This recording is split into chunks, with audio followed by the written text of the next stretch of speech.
ಕಾಶಿ ಪುಣ್ಯ ಪವಿತ್ರವಾದಂತಹ ಕ್ಷೇತ್ರ. ಕೇವಲ ಭಾರತ ಅಷ್ಟೇ ಅಲ್ಲ, ವಿಶ್ವದ ಮೂಲೆ ಮೂಲೆಗಳಿಂದ ಭಕ್ತರನ್ನ ಹಾಗೂ ಪ್ರವಾಸಿಗರನ್ನ ಸೂಜಿಗಲ್ಲಿನಂತೆ ಸೆಳೆಯುವಂತ ಕಾಶಿಯ ಕಣ ಕಣದಲ್ಲೂ ಕೂಡ ಭಕ್ತಿ ಇದೆ. ಇನ್ನು ವಾರಣಾಸಿಯ ಘಾಟ್ಗಳಂತೂ ಜಗತ್ ಪ್ರಸಿದ್ಧಿಯನ್ನ ಹೊಂದಿವೆ. ಇಲ್ಲಿ ಒಟ್ಟು 88 ಘಾಟ್ಗಳಿವೆ ಅನ್ನುವಂತ ಐತಿಹ್ಯ ಇದೆ. ಹಾಗಾದ್ರೆ ಇಲ್ಲಿ ಒಟ್ಟು ಎಷ್ಟು ಘಾಟ್ಗಳಿವೆ?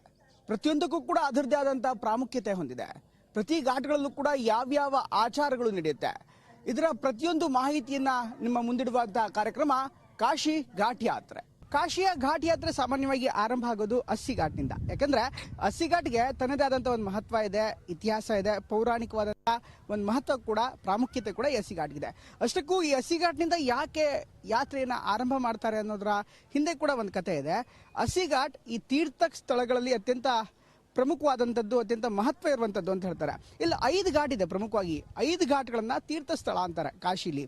ಒಂದು ಅಸ್ಸಿ ಘಾಟ್, ಮತ್ತೊಂದು ಮಣಿಕರ್ಣಿಕಾ ಘಾಟ್, ದಶಾಶ್ವಮೇಧ ಘಾಟ್, ಕೇದಾರ್ ಘಾಟ್ ಹಾಗೂ ಪಂಚಗಂಗಾ ಘಾಟ್ ಅಂತ ಈ 5 ಘಾಟ್ಗಳಲ್ಲಿ ಸ್ನಾನ ಮಾಡಿದ್ರೆ ಎಲ್ಲ ಪಾಪ ಪರಿಹಾರ ಆಗುತ್ತೆ ಅನ್ನುವಂಥ ಮಾತು ಕೂಡ ಇದೆ. ನಾನೀಗ ಅಸ್ಸಿ ಘಾಟ್ನಲ್ಲಿ ದಿನ ಆರಂಭವಾಗಿದೆ.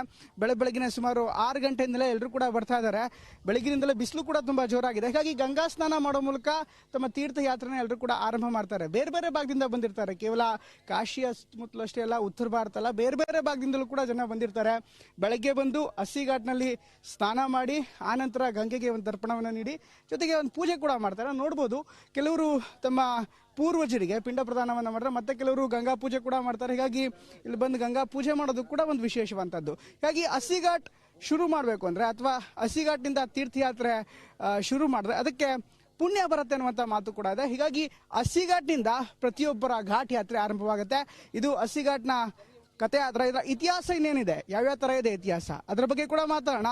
ಜೊತೆಗೆ ಬೇರೆ ಬೇರೆ ಭಾಗದಲ್ಲಿ ಅಸ್ಸಿ ಘಾಟ್ನ ಇನ್ನಿತರ ಭಾಗಕ್ಕೂ ಹೋಗೋಣ. ಅಸ್ಸಿ ಘಾಟ್ ಅಲ್ಲದೆ ಬೇರೆ ಬೇರೆ ಇನ್ನಿಷ್ಟು ಘಾಟ್ಗಳು ಕೂಡ ಇದೆ, ಅಲ್ಲೂ ಕೂಡ ಅದರ ಮಹತ್ವವನ್ನು ಕೂಡ ತಿಳ್ಕೊಳ್ಳೋಣ. ಬನ್ನಿ. ಕಾಶಿಯ ಪ್ರತಿಯೊಂದು ಘಾಟ್ಗೂ ಕೂಡ ತನ್ನದೇ ಆದಂಥ ಒಂದು ಇತಿಹಾಸ ಇದೆ. ನಾನೀಗ ಅಸ್ಸಿ ಘಾಟ್ನಲ್ಲಿ ಕೂತ್ಕೊಂಡಿದ್ದೀನಿ. ಅಸ್ಸಿ ಘಾಟ್ ಅಂದ್ರೆ ಏನು, ಯಾಕೆ ಅಸ್ಸಿ ಘಾಟ್ ಅಂತ ಹೆಸರು ಬಂತು? ಸಾಮಾನ್ಯವಾಗಿ ಹಿಂದಿಯಲ್ಲಿ ಅಸ್ಸಿ ಅಂದ್ರೆ 80 ಅಂತ ಅರ್ಥ. ಆದ್ರೆ ಈ ಸಂಖ್ಯೆಗೂ ಅಸ್ಸಿ ಘಾಟ್ಗೂ ಯಾವುದೇ ಸಂಬಂಧ ಇಲ್ಲ. ರೈಟ್, ಇದ್ರ ಬಗ್ಗೆ ತಿಳ್ಕೊಳ್ಳೋಣ. ಅಸ್ಸಿ ಘಾಟ್ನ ಹಿನ್ನೆಲೆ ಏನು, ಇದರ ಇತಿಹಾಸ ಏನು, ಜೊತೆಗೆ ಯಾಕೆ ಇದಕ್ಕೆ ಅಸ್ಸಿ ಘಾಟ್ ಅಂತ ಹೆಸರು ಬಂತು, ಇದ್ರ ಬಗ್ಗೆ ಮಾತನಾಡೋದಕ್ಕೆ ಇಲ್ಲೊಬ್ರು ಗೈಡ್ ಇದ್ದಾರೆ, ಗೋಪಾಲ್ ಶರ್ಮಾ ಅಂತ. ಅವರ ದಿನನಿತ್ಯದ ಜೀವನ ನಡೆಯೋದೇ ಈ ಅಸ್ಸಿ ಘಾಟ್ನಲ್ಲಿ ಅಥವಾ ಕಾಶಿಯ ಬೇರೆ ಬೇರೆ ಘಾಟ್ಗಳಲ್ಲಿ. ಈ ಘಾಟ್ಗಳ ಬಗ್ಗೆ ಸಾಕಷ್ಟು ಅಧ್ಯಯನ ಕೂಡ ಮಾಡಿದ್ದಾರೆ. ಜೊತೆಗೆ ಘಾಟ್ಗಳ ಬಗ್ಗೆ ಸಂಪೂರ್ಣ ಮಾಹಿತಿ ಕೂಡ ಇದೆ. ಅವ್ರ ಜೊತೆ ಮಾತಾಡೋಣ. ಅಸ್ಸಿ ಘಾಟ್ನ ವಿಶೇಷತೆ ಏನು, ಪ್ರಾಮುಖ್ಯತೆ ಏನು, ಯಾಕೆ ಅಸ್ಸಿ ಘಾಟ್ ಅಂತ ಹೆಸರು ಬಂತು, ಜೊತೆಗೆ दैनंदिन जीवन ಹೇಗಿರುತ್ತೆ ಇದ್ರ ಬಗ್ಗೆ ಕೂಡ ಮಾತಾಡೋಣ. गोपाल जी नमस्कार, ये अस्सी घाट का इतिहास क्या है, वो सब बता सकते हैं क्या? क्यों इसको अस्सी घाट नाम आया? ये अस्सी घाट हम लोगों ने आफ्टर फ्रीडम, स्वतंत्रता के बाद हम लोगों ने यहाँ पर 2 रिवर को मिलते हुए देखा गया. एक जो पहला है अस्सी रिवर, ये इनका टर्नअप यहाँ पर बाढ़ में दिखाई देता है. इसके पहले वो नहीं दिखाई देता है और ये विलुप्त हो जाती हैं गंगा में. तो बाढ़ के समय ये 3 बार 4 बार यहाँ घूम करके तब वो गंगा में मिक्स होती है. तो लोगों ने इसका नाम अस्सी रिवर रख दिया और ये जा करके वरुणा में मिक्स हो जाती हैं, वरुणा में समाहित हो जाती हैं. तो अस्सी वरुणा के संगम का मिलन को हम लोग वाराणसी बोलते हैं. आफ्टर 47 ये नाम रखा गया है. पहले हमारा नाम बनारस का काशी था, जो कि मुगल पीरियड से ही चला आ रहा है. उसके पहले भी काशी बोला जाता था. फिर उसके बाद ब्रिटिश लोग आए, उन्होंने काशी का नाम चेंज करके बनारस रख दिया और स्वतंत्रता के बाद हम लोगों ने इसका नाम वाराणसी रखा. 2 रिवर का मिलाप देख करके हम लोगों ने इसका नाम वाराणसी रख दिया. ಗಂಗಾ ನದಿ ಬಂದು ಅಸ್ಸಿಯ ಜೊತೆಗೆ ಅಂದ್ರೆ ಅಲಹಾಬಾದ್ನಿಂದ ನೇರವಾಗಿ ಘಾಟ್ನಂತ ಏನು ಬರುತ್ತೆ ನದಿ, ಘಾಟ್ನಂತೆ ಬರುವಂತಹ ಸಂದರ್ಭದಲ್ಲಿ ಒಂದು ಸುಳಿ ಆಕಾರದಲ್ಲಿ ಅಥವಾ 80ರ ಸಂಖ್ಯೆ ಆಕಾರದಲ್ಲಿ, 8ರ ಸಂಖ್ಯೆ ಆಕಾರದಲ್ಲಿ ಬಂದು ಸೇರ್ಕೊಳ್ಳುತ್ತೆ. ಹೀಗಾಗಿ ಇದಕ್ಕೋಸ್ಕರ ಜನ ಅಸ್ಸಿ ಅಂತ ಹೆಸರಿಟ್ರು ಅನ್ನುವಂಥ ಮಾತು ಕೂಡ ಇದೆ. ಜೊತೆಗೆ ಅಸ್ಸಿ ನದಿ ಗಂಗೆಗೆ ಸೇರ್ಪಡೆ ಆಗುತ್ತೆ ಇದರಿಂದ.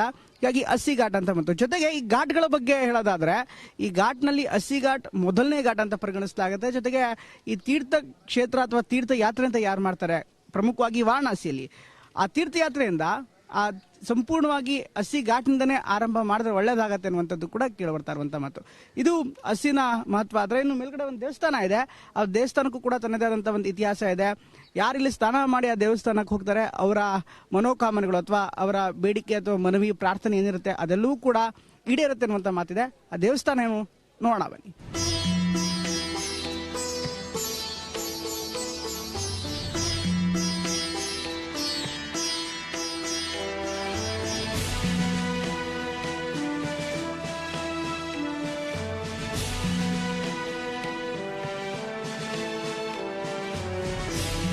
ಹಸಿಘಾಟ್ನಲ್ಲಿ ಪಂಚರತ್ನ ಮಂದಿರ ಅಂತ ಅತ್ಯಂತ ಪ್ರಮುಖವಾದಂಥ ಒಂದು ದೇವಾಲಯ ಇದೆ.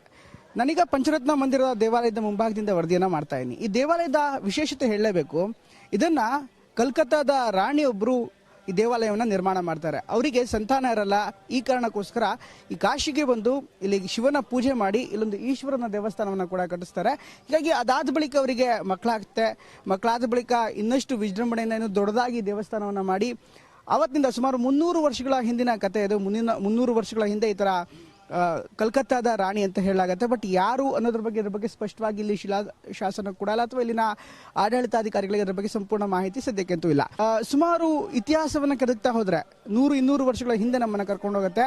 ಅವತ್ತಿನಿಂದ ಇವತ್ತಿಗೆ ಪ್ರತಿನಿತ್ಯ ಇಲ್ಲಿ ಪೂಜಾ ಪುನಸ್ಕಾರಗಳು ನಡೀತಾ ಇದೆ. ಮತ್ತೊಂದು ವಿಶೇಷ ಅಂದ್ರೆ ಕೇವಲ ಭಾರತೀಯರಷ್ಟೇ ಅಲ್ಲ, ಈ ಪಂಚರತ್ನ ದೇವಸ್ಥಾನಕ್ಕೆ ವಿದೇಶಿಯರು ಕೂಡ ಬಂದು ರುದ್ರಾಭಿಷೇಕ ಮಾಡಿ ಜೊತೆಗೆ ಶಿವನ ಪೂಜೆ ಮಾಡಿ ತಮ್ಮ ಇಷ್ಟಾರ್ಥವನ್ನ ಸಿದ್ಧಿಸಿಕೊಳ್ಳುವಂತ ಪ್ರಯತ್ನ ಕೂಡ ಮಾಡ್ತಾರೆ. ಈ ಕಾರಣಕ್ಕೋಸ್ಕರ ಈ ಪಂಚರತ್ನ ದೇವಸ್ಥಾನ ಸಾಕಷ್ಟು ಫೇಮಸ್ ಆಗಿದೆ ಕಾಶಿ. ಹಸಿಘಾಟ್ ಕೇವಲ ನದಿ ದಂಡೆ ಅಷ್ಟೇ ಅಲ್ಲ, ಇಲ್ಲೂ ಧಾರ್ಮಿಕ ಕೇಂದ್ರವೂ ಕೂಡ ಹೌದು, ತೀರ್ಥಕ್ಷೇತ್ರವೂ ಕೂಡ ಹೌದು. ಹೀಗಾಗಿ ಧರ್ಮ ಮತ್ತು ಪೂಜಾ ಪುನಸ್ಕಾರ ವಿಚಾರಕ್ಕೆ ಸಂಬಂಧಪಟ್ಟಂತೆ ಇಲ್ಲಿ ವಸ್ತುಗಳು ಅಥವಾ ಸಾಮಗ್ರಿಗಳು ಕೂಡ ಮಾರಾಟ ಮಾಡಲಾಗುತ್ತೆ. ನಾನೀಗ ಒಂದು ಮಣಿಗಳ ಅಂಗಡಿಯಲ್ಲಿ ಇದ್ದೀನಿ ಸರ, ಮತ್ತೆ ಜಪಮಾಲೆ ಇಲ್ಲಿ ರುದ್ರಾಕ್ಷ ಸಿಗುತ್ತೆ, ಸ್ಫಟಿಕ ಸಿಗುತ್ತೆ, ತುಳಸಿ ಮಾಲೆ ಸಿಗುತ್ತೆ. ಜೊತೆಗೆ ಇಲ್ಲೊಂದು ವಿಶಿಷ್ಟ ಮಾಲೆ ಇದೆ, ಇದು ತಲೆಬುಡ ರೀತಿ ಇದೆ. ನಿಮ್ಗೆ ನೋಡಿದ್ರೆ ಆಶ್ಚರ್ಯ ಆಗ್ಬೋದು ಯಾಕಪ್ಪ ಈ ತರ ಇದೆ ಅಂತ. ಇದು ಅಘೋರಿಗಳು ಏನ್ ಬಳಸ್ತಾರೆ ಅಥವಾ ಸ್ಮಶಾನದಲ್ಲಿ ಯಾರು ಜಪ ಮಾಡ್ತಾರೆ ಅಂತವ್ರು ಬಳಸುವಂತ ಒಂದು ವಿಶಿಷ್ಟವಾದಂತಹ ಮಾಲೆ. ಹೀಗಾಗಿ ಕಾಶಿಯಲ್ಲಿ ಇಂಥ ಅಪರೂಪದ ಮಾಲೆಗಳು ಕೂಡ ಸಿಗುತ್ತೆ, ಅದು ಜಪ ಮಾಡೋದಕ್ಕೆ ಉಪಯೋಗಿಸ್ತಾರೆ ಅಂತ ಹೇಳಲಾಗ್ತಾ ಇದೆ. ಇದು ಇಲ್ಲಿನ ವಿಶೇಷಗಳಲ್ಲಿ ಒಂದು, ಹಸಿಘಾಟ್ನ ವಿಶೇಷಗಳಲ್ಲಿ ಒಂದು.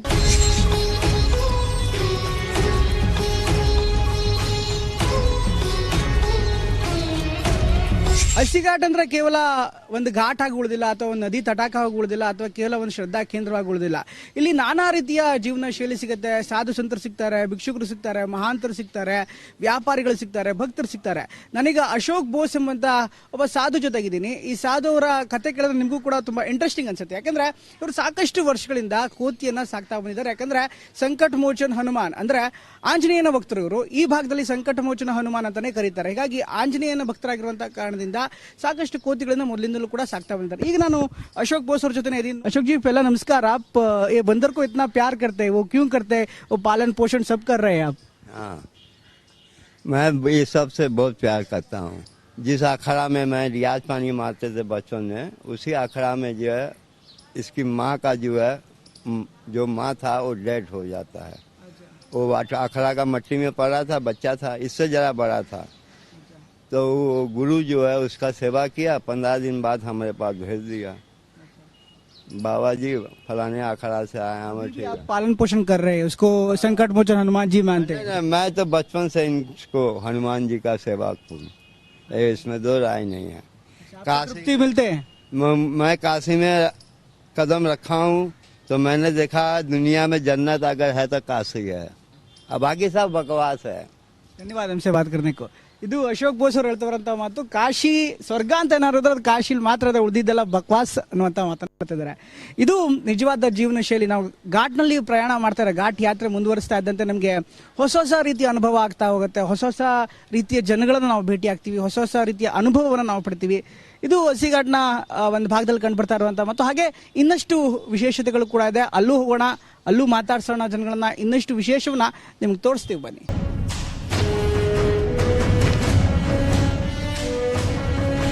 ನನಗೆ ಹಸಿಘಾಟಿಂದ ಸ್ವಲ್ಪ ಮುಂದೆ ಬಂದಿದ್ದೀನಿ. ಇದನ್ನ ಗಂಗಾ ಮಹಲ್ ಘಾಟ್ ಅಂತ ಕರೀತಾರೆ. ಈ ಗಂಗಾ ಮಹಲ್ ಘಾಟ್ ಯಾಕೆ ಈ ಹೆಸರು ಬಂತು ಅನ್ನೋದಕ್ಕೆ ಒಂದು ಕಾರಣ ಇದೆ. ನನ್ನ ಹಿಂದೆ ಒಂದು ಐತಿಹಾಸಿಕವಾದಂಥ ಕಟ್ಟಡ ಇದೆ. ಈ ಕಟ್ಟಡವನ್ನ ರಾಜ ವಿಭೂತಿ ಸಿಂಗ್ ಅಂತ, ಆತ ಕಾಶಿಯ ರಾಜನಾಗಿದ್ದ. ಸುಮಾರು 300 ವರ್ಷಗಳ ಹಿಂದೆ ಈ ಒಂದು ಕಟ್ಟಡವನ್ನ ಕಟ್ಟಿಸ್ತಾನೆ. ಈ ಕಟ್ಟಡ ಹಿಂದೆಲ್ಲ ಮೊದಲು ರಾಜ ಮಹಾರಾಜರ ಒಂದು ಗ್ಯಾಲರಿ ಆಗಿತ್ತು, ಅಥವಾ ರಾಜ ಮಹಾರಾಜರು ಅವ್ರಿಗೇನಾದ್ರು ವಾಯು ವಿಹಾರ ಮಾಡಬೇಕು ಅಥವಾ ಗಂಗಾ ಘಾಟ್ನಲ್ಲಿ ತಿರುಗಾಡಬೇಕು ಅಥವಾ ಗಂಗಾ ಘಾಟನ್ನ ಬಂದು ವೀಕ್ಷಣೆ ಮಾಡಬೇಕು ಅಂದ್ರೆ ಈ ಘಾಟ್ಗೆ ಬಂದು ಕೂತ್ಕೋತಾ ಇದ್ರು. ಆ ಗ್ಯಾಲರಿ ಏನ್ ಕಾಣ್ತಾ ಇದೆ ಅಥವಾ ಬಾಲ್ಕನಿ ಏನ್ ಕಾಣ್ತಾ ಇದೆ, ಆ ಬಾಲ್ಕನಿಯಲ್ಲಿ ಬಂದು ಕೂತ್ಕೋತಾ ಇದ್ರು.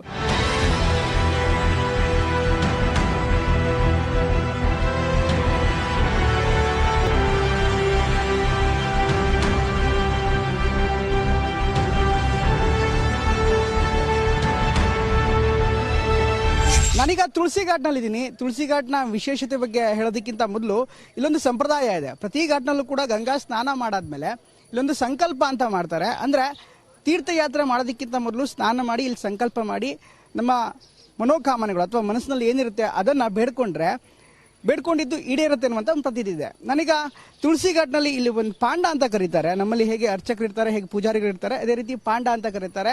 ಯಾರ್ಯಾರು ಸ್ನಾನ ಮಾಡಿ ಬರ್ತಾರೆ ಅಂತವ್ರಿಗೆ ಸಂಕಲ್ಪ ಮಾಡಿಸ್ತಾರೆ. ಇಲ್ಲೂ ಕೂಡ ಬಿಸಿ ಬಿಸಿಯ ಚರ್ಚೆ ನಡೀತಾ ಇದೆ. ಪ್ರಮುಖವಾಗಿ ರಾಜಕೀಯ ಚರ್ಚೆ ಕೂಡ ನಡೀತಾ ಇದೆ. ಸಂಸ್ಕೃತಿ ಇದೆ, ಸಂಪ್ರದಾಯ ಇದೆ, ಆಚಾರ ಕೂಡ ಇದೆ. ಈ ಆಚಾರದ ಜೊತೆಗೆ ಶಾಸ್ತ್ರ ಪುರಾಣಗಳ ಜೊತೆಗೆ ರಾಜಕೀಯ ಕೂಡ ಇದೆ. ಏನ್ ಹೇಳ್ತಾರೆ ಕೇಳೋಣ, ಅವ್ರ ಜೊತೆ ಮಾತಾಡೋಣ, ಪಾಂಡಗಳನ್ನ ಮಾತಾಡ್ಸೋಣ. जी नमस्कार, इधर आप पौराणिक भी समझते हैं, संस्कृत भी समझते हैं, आपका आचार विचार भी सब है, इधर संप्रदाय भी है. इसके बावजूद राजनीतिक माहौल कैसा है इधर? बहुत बढ़िया है। अच्छा, क्या लग रहा है इस बार क्या होगा? मोदी निकल रहे हैं।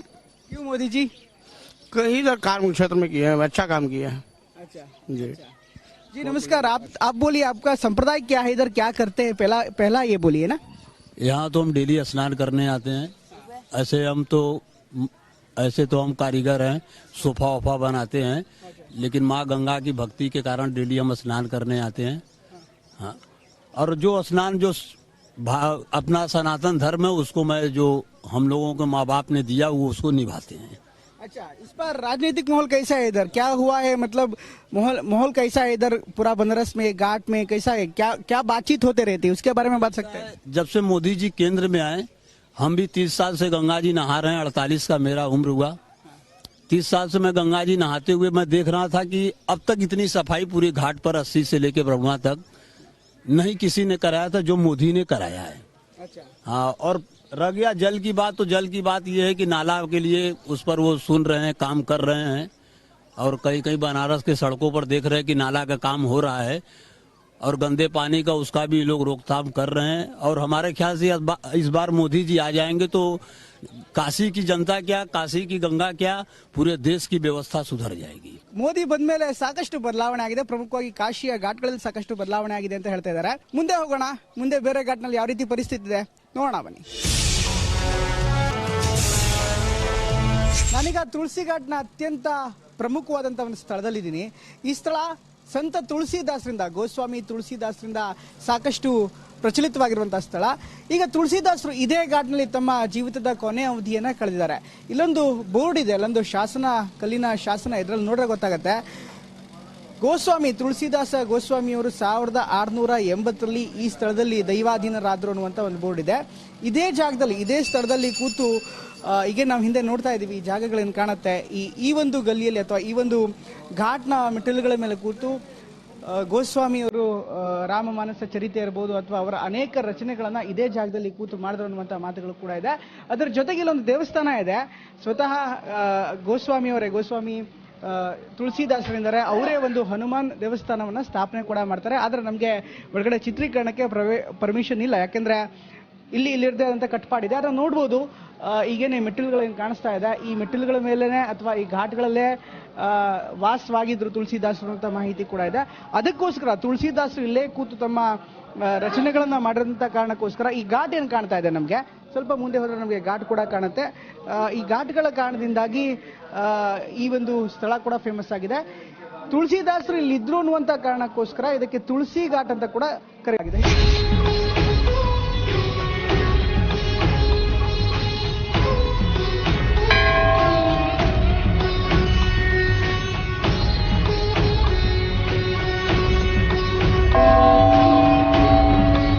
ಬೆಳಗಿನ ವೇಳೆಯಲ್ಲಿ ಕಾಶಿ ಘಾಟ್ಗಳು ಹೆಂಗಿರುತ್ತೆ ಅಂತ ನೋಡಿದ್ರಿ. ಸಂಜೆ ಆಗ್ತಾ ಇದ್ದಂತೆ ಕಾಶಿಯ ಘಾಟ್ಗಳ ಬಣ್ಣ ನಿಜಕ್ಕೂ ಕೂಡ ಬದಲಾಗುತ್ತೆ. ಘಾಟ್ಗಳು ಸಂಜೆ ಹೊತ್ತಲ್ಲಿ ಹೆಂಗಿರುತ್ತೆ ತೋರಿಸ್ತೀವಿ. ಸಂಜೆ ಆಗ್ತಾ ಇದ್ದಂತೆ ಕಾಶಿಯ ಜನಜೀವನ ಜೊತೆಗೆ ಕಾಶಿ ಘಾಟ್ನ ವಿಶೇಷತೆಯನ್ನ ತೋರಿಸ್ತೀವಿ, ಬನ್ನಿ ನೋಡೋಣ. ಬೆಳಗ್ಗೆ ಹೊತ್ತು ಬನಾರಸ್ನ ಘಾಟ್ಗಳು ಹೆಂಗಿರುತ್ತೆ ಅಂತ ನೋಡಿದ್ರಿ. ಇನ್ನು ಸಂಜೆ ಆಗ್ತಾ ಇದ್ದಂತೆ ಈ ಕಾಶಿ ಘಾಟ್ಗಳಿಗೆ ನಿಜಕ್ಕೂ ಕೂಡ ಜೀವ ಕಳೆ ಬಂದ್ಬಿಡುತ್ತೆ. ಯಾಕಂದ್ರೆ ಜನಜೀವನದ ವೈವಿಧ್ಯತೆಯನ್ನ ನಾವು ಈ ಘಾಟ್ಗಳಲ್ಲಿ ನೋಡ್ಬೋದು. ನಾನೀಗ ಅಸ್ಸಿ ಘಾಟ್ ಮತ್ತೆ ಈಗಾಗಲೇ ಗಂಗಾ ಮಹಲ್ ಘಾಟ್ ಏನಿದೆ, ಗಂಗಾ ಮಹಲ್ ಮತ್ತು ಅಸ್ಸಿ ಘಾಟ್ನ ಮುಂಭಾಗದಲ್ಲಿದ್ದೀನಿ. ನೋಡ್ಬೋದು ಇಲ್ಲಿ ನಾನಾ ತರದ ದೃಶ್ಯಗಳು ನಮ್ಗೆ ಕಾಣಸಿಗುತ್ತೆ. ಮೊದಲನೇದಾಗಿ ಈ ಭಾಗದಲ್ಲಿ ನೀವು ಕಾಣ್ತಾ ಇದ್ದೀರಾ, ಇದು ಗಂಗಾರತಿ ಮಾಡೋದಕ್ಕೆ, ಅಂದ್ರೆ ಸಂಜೆ ಆದ ತಕ್ಷಣ ಗಂಗಾರತಿಯನ್ನ ಮಾಡಲಾಗುತ್ತೆ. ಅಸ್ಸಿ ಘಾಟ್ನ ಮೆಟ್ಟಿಲುಗಳ ಮೇಲೆ ಒಂದು ವಿಶೇಷವಾದಂತ ಗಂಗಾರತಿಯನ್ನ ಮಾಡಲಾಗುತ್ತೆ. ಈಗ ಗಂಗಾರತಿಗೆ ಬೇಕಾದಂತ ಎಲ್ಲ ಪ್ರಿಪರೇಷನ್ಸ್ಗಳು ಕೂಡ ನಡೀತಾ ಇದೆ. ಹಾಗೆ ಸ್ವಲ್ಪ ಮುಂದೆ ಹೋದ್ರೆ ಅಲ್ಲಿ ಒಂದು ಹೊಸ ಅಸ್ಸಿ ಘಾಟ್, ಅದನ್ನ ನಯಾ ಅಸ್ಸಿ ಘಾಟ್ ಅಂತ ಕರೀತಾರೆ. ಅಲ್ಲಿ ಪ್ರತಿನಿತ್ಯ ಬೆಳಗ್ಗೆ ಮತ್ತೆ ಸಂಜೆ ಸಾಂಸ್ಕೃತಿಕ ಕಾರ್ಯಕ್ರಮಗಳು ನಡೀತಾ ಇರುತ್ತೆ. ಬೆಳಗ್ಗೆ ಹೊತ್ತು ಯೋಗ, ಧ್ಯಾನ ಇಂಥ ಶಿಬಿರಗಳು ನಡೆದ್ರೆ, ಸಂಜೆ ಆಗ್ತಾ ಇದ್ದಂದ್ರೆ ಸಾಂಸ್ಕೃತಿಕ ಕಾರ್ಯಕ್ರಮಗಳು, ಅಂದ್ರೆ ಸಂಗೀತ ಇರ್ಬೋದು ಅಥವಾ ಕೊಳಲು ವಾದನ ಇರ್ಬೋದು ಅಥವಾ ಇನ್ನಿತರ ಯಾವುದೇ ರೀತಿಯಂತ ಸಂಗೀತಕ್ಕೆ ಸಂಬಂಧಪಟ್ಟಂತ ಒಂದು ವಿಶೇಷವಾದಂತ ಸಂಜೆಯನ್ನ ಅಲ್ಲಿ ಏರ್ಪಾಡು ಮಾಡಲಾಗುತ್ತೆ. ಹೀಗಾಗಿ ಅದನ್ನ ಬನಾರಸ್ ಸಂಧ್ಯಾ ಅಂತಾನೂ ಕೂಡ ಕರೀತಾರೆ. ಒಂದು ವಿಶೇಷವಾದಂತ ಕಾರ್ಯಕ್ರಮ ಪ್ರತಿನಿತ್ಯ ನಡೀತಾ ಇರುತ್ತೆ. 360 ದಿನ ಕೂಡ ಮಾಡೋದಕ್ಕೆ ಆಯೋಜಕರು ನಿರ್ಧಾರ ಮಾಡಿದ್ದಾರೆ. ಆದ್ರೆ ಕೆಲವೊಮ್ಮೆ ತುಂಬಾ ಮಳೆ ಇದ್ದಂತಹ ಸಂದರ್ಭದಲ್ಲಿ ಅಥವಾ ಪ್ರವಾಹ ಬಂದಂತಹ ಸಂದರ್ಭದಲ್ಲಿ ಕಾರ್ಯಕ್ರಮ ರದ್ದಾಗಿರುತ್ತೆ. ಇನ್ನು ಅದನ್ನು ಹೊರತುಪಡಿಸಿದ್ರೆ ಇನ್ನು ಘಾಟ್ಗಳಲ್ಲಿ ಈ ದೋಣಿಯನ್ನ ನೋಡ್ಬೋದು ನಾವು. ಪ್ರತಿನಿತ್ಯ ನೂರಾರು ಮಂದಿ, ಸಾವಿರಾರು ಮಂದಿ ಬರ್ತಾರೆ. ಪ್ರತಿಯೊಬ್ಬರಿಗೂ ಕೂಡ ಈ ದೋಣಿಯಲ್ಲಿ ವಿಹಾರ ಮಾಡೋದು ಅಂದ್ರೆ ನಿಜಕ್ಕೂ ಕೂಡ ಒಂದು ವಿಶೇಷವಾದಂತ ಸಂಗತಿ. ಯಾಕಂದ್ರೆ ಘಾಟ್ಗಳನ್ನ ಸಂಜೆ ಹೊತ್ತು ನೋಡೋದಕ್ಕೆ ನಿಜಕ್ಕೂ ವೈವಿಧ್ಯವಾಗಿರುತ್ತೆ. ಒಂದ್ ಕಡೆ ಗಂಗಾ ನದಿಯಿಂದ ಘಾಟ್ಗಳನ್ನ ನೋಡೋ ಒಂದು ರೀತಿ ಅನುಭವನೇ ಬೇರೆ. ಇಲ್ಲಿಂದ ಕೇವಲ ಮೆಟ್ಟಿಲುಗಳು ಹಾಕೊಂಡ್ರು ಕೂಡ ಘಾಟನ್ನ ಗಂಗೆಯಿಂದ ನೋಡಿದ್ರೆ ನಿಜಕ್ಕೂ ಕೂಡ ಒಂದು ರಮಣೀಯವಾದಂಥ ದೃಶ್ಯ ನಮ್ಗೆ ಕಾಣುತ್ತೆ. ಯಾಕೆ ಅಂದ್ರೆ ಸಂಜೆ ಹೊತ್ತು ಯಾಕೆ ವಿಶೇಷ ಅಂದ್ರೆ, ನನ್ನ ಬಲಭಾಗದಲ್ಲಿ ನೋಡ್ರೆ ಗೊತ್ತಾಗತ್ತೆ, ಘಾಟ್ನ ಪ್ರತಿಯೊಂದು ಕಟ್ಟಡಕ್ಕೂ ಕೂಡ, ಬಹುತೇಕ ಎಲ್ಲಾ ಕಟ್ಟಡಗಳನ್ನ ನೋಡ್ಬೋದು, ಒಂದೊಂದು ಕಟ್ಟಡಕ್ಕೂ ಕೂಡ ಒಂದು ವಿಶೇಷವಂತ ಲೈಟಿಂಗ್ ಅನ್ನ ಮಾಡಿರ್ತಾರೆ. ಒಂದೊಂದು ಬಿಲ್ಡಿಂಗು ಕೂಡ ಒಂದೊಂದು ಇತಿಹಾಸ ಇದೆ, ಒಂದು ವಿಶೇಷವಾದಂತ ಶಿಲಾನ್ಯಾಸಗಳಿವೆ, ಜೊತೆಗೆ ವಿಶೇಷವಾದಂತಹ ಶಿಲ್ಪ ಕಲೆಗಳನ್ನು ಕೂಡ ನಾವು ನೋಡ್ಬೋದು. ಹೀಗಾಗಿ ಪ್ರತಿಯೊಂದು ಘಾಟ್ ಕೂಡ ತುಂಬಾ ಚೆನ್ನಾಗಿ ಕಾಣುತ್ತೆ. ನಾನೀಗ ಅಸ್ಸಿ ಘಾಟ್ನ ಮುಂಭಾಗದಲ್ಲಿರುವಂತಹ ಗಂಗಾ ಮಹಲ್ ಘಾಟಿಂದ ಹೇಳೋದಾದ್ರೆ, ಗಂಗಾ ಮಹಲ್ ಘಾಟ್ನ ಒಂದು ಪ್ಯಾಲೇಸ್ ಏನ್ ಕಾಣ್ತಾ ಇದೆ, ಆ ಪ್ಯಾಲೇಸ್ ನಿಜಕ್ಕೂ ಕೂಡ ಸಂಜೆ ಆಗ್ತದಂತಾನೆ ತುಂಬಾ ವಿಶೇಷವಂತ ಲೈಟಿಂಗ್ ಅನ್ನ ಮಾಡಲಾಗುತ್ತೆ. ಹಾಗೆ ಸ್ವಲ್ಪ ಮುಂದೆ ಹೋದ್ರೆ ಪಕ್ಕದಲ್ಲಿ ಕೋಟೆ ಅಂತ ಬರುತ್ತೆ, ಅಥವಾ ರೀವಾ ಕೋಟೆ ಅಂತ ಕರೀತಾರೆ. ರೀವಾ ಕೋಟೆ ಅಂತ ಕನ್ನಡದಲ್ಲಿ ಹೇಳ್ಬೋದು. ರೀವಾ ಕೋಟೆಗೂ ಕೂಡ ಈ ಕೋಟೆಗಳಿಗಿರ್ಬೋದು, ಪ್ರತಿಯೊಂದು ಘಾಟ್ಗಳಿಗಿರ್ಬೋದು, ಮೆಟ್ಟಿಲುಗಳಿಗಿರ್ಬೋದು, ಪ್ರತಿಯೊಂದಕ್ಕೂ ಕೂಡ ಅದ್ಭುತವಾದಂತ ಲೈಟಿಂಗ್ ಅನ್ನ ಮಾಡಿರ್ತಾರೆ. ಹೀಗಾಗಿ ಸಂಜೆ ಹೊತ್ತು ಇಲ್ಲಿ ವಾಕ್ ಹೋಗೋದ್ರ ಜೊತೆಗೆ ಗಂಗೆಯಲ್ಲಿ ಒಂದು ದೋಣಿ ವಿಹಾರಕ್ಕೆ ಹೋದ್ರೆ ನಿಜಕ್ಕೂ ಕೂಡ ಒಂದು ವಿಶೇಷವಾದಂತ ಅನುಭವ ಸಿಗುತ್ತೆ. ಹೀಗಾಗಿ ಸಂಜೆ ಆಗ್ತಾ ಇದ್ದಂತೆ ಘಾಟ್ನ ಚಿತ್ರಣ ಸಂಪೂರ್ಣವಾಗಿ ಬದಲಾಗುತ್ತೆ.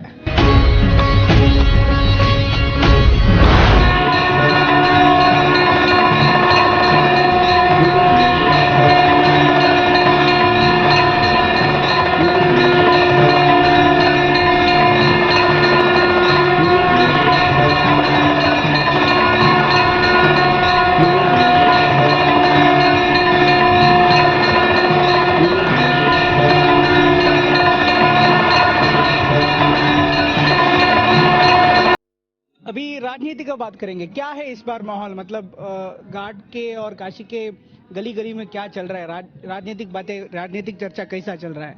इस गली गली में तो मैं जहाँ देखूं, हर गली में देखूं तो ज्यादातर तो मोदी जी का चर्चा चल रहा है। इधर भी जाऊं, जहाँ भी जाऊं, जिस गली में जाऊं, मोदी जी की चर्चा चल रही है। और लोग कहते हैं कि देखिए पहले घाट कैसा था, और लोग के राज्य में, और लोग के जो प्रधानमंत्री का जो मतलब मुख्यमंत्री हुए, लेकिन देखा जाए तो मोदी जी के राज्य में इस घाट की जो मतलब घाट की जो सौंदर्य है, सौंदर्यता और मतलब जो इसकी संस्कृति है और पहले से निखर गई है।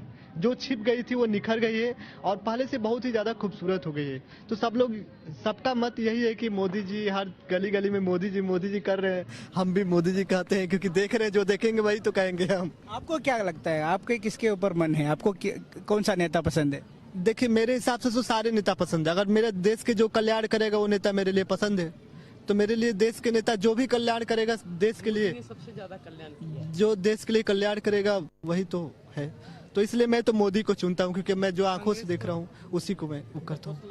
ಧನ್ಯವಾದ हमसे बात करने को. Thank you so much. ಇದು ಕೊಳಲು ವಾದಕ ಮನೀಶ್ ಅವರು ಹೇಳ್ತಾ ಇರುವಂತ ಮಾತು. ಹಾಗಾಗಿ ಎಲ್ಲರೂ ಕೂಡ ಹೇಳ್ತಾ ಇರುವಂತ ಒಂದು ಮಾತು ಅಂದ್ರೆ, ಇವತ್ತಿಗೂ ಕೂಡ ಈ ಘಾಟ್ಗಳಲ್ಲಿ ಮೋದಿ ಬಗ್ಗೆ ಸಾಕಷ್ಟು ಚರ್ಚೆ ನಡೀತಾ ಇದೆ. ಯಾಕಂದ್ರೆ ಹಿಂದೆ ಘಾಟ್ಗಳ ಸಂಸ್ಕೃತಿ ಏನಿತ್ತು ಸಂಪೂರ್ಣವಾಗಿ ಅಧಪತನ ಹೋಗಿತ್ತು. ಈಗ ಮೋದಿ ಬಂದ ಮೇಲೆ ಘಾಟ್ಗಳಿಗೆ ಒಂದು ಹೊಸ ರೂಪ ಸಿಕ್ಕಿದೆ, ಜೊತೆಗೆ ಆ ಜೀವಂತಿಕೆ ಕಾಣಿಸ್ತಾ ಇದೆ ಅನ್ನುವಂಥದ್ದು ಇಲ್ಲಿ ಹೇಳ್ತಾ ಇರುವಂತ ಮಾತು.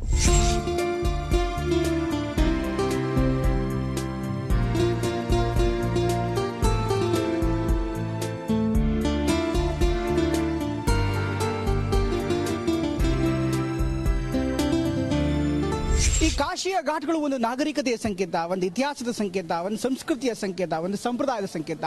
ಈ ಘಾಟ್ಗಳಲ್ಲಿ ಪ್ರತಿಯೊಂದು ಇದೆ, ಇಲ್ಲಿ ಏನಿಲ್ಲ ಅಂತ ನಾವು ಹುಡುಕ್ಬೇಕಷ್ಟೇ. ಇದು ಇವತ್ತಿನ ಘಾಟ್ ಯಾತ್ರೆ. ನಾಳೆ ಮತ್ತೊಂದು ಘಾಟ್ ಯಾತ್ರೆಯೊಂದಿಗೆ ನಿಮ್ಮ ಮುಂದೆ ಹಾಜರಾಗ್ತೀನಿ.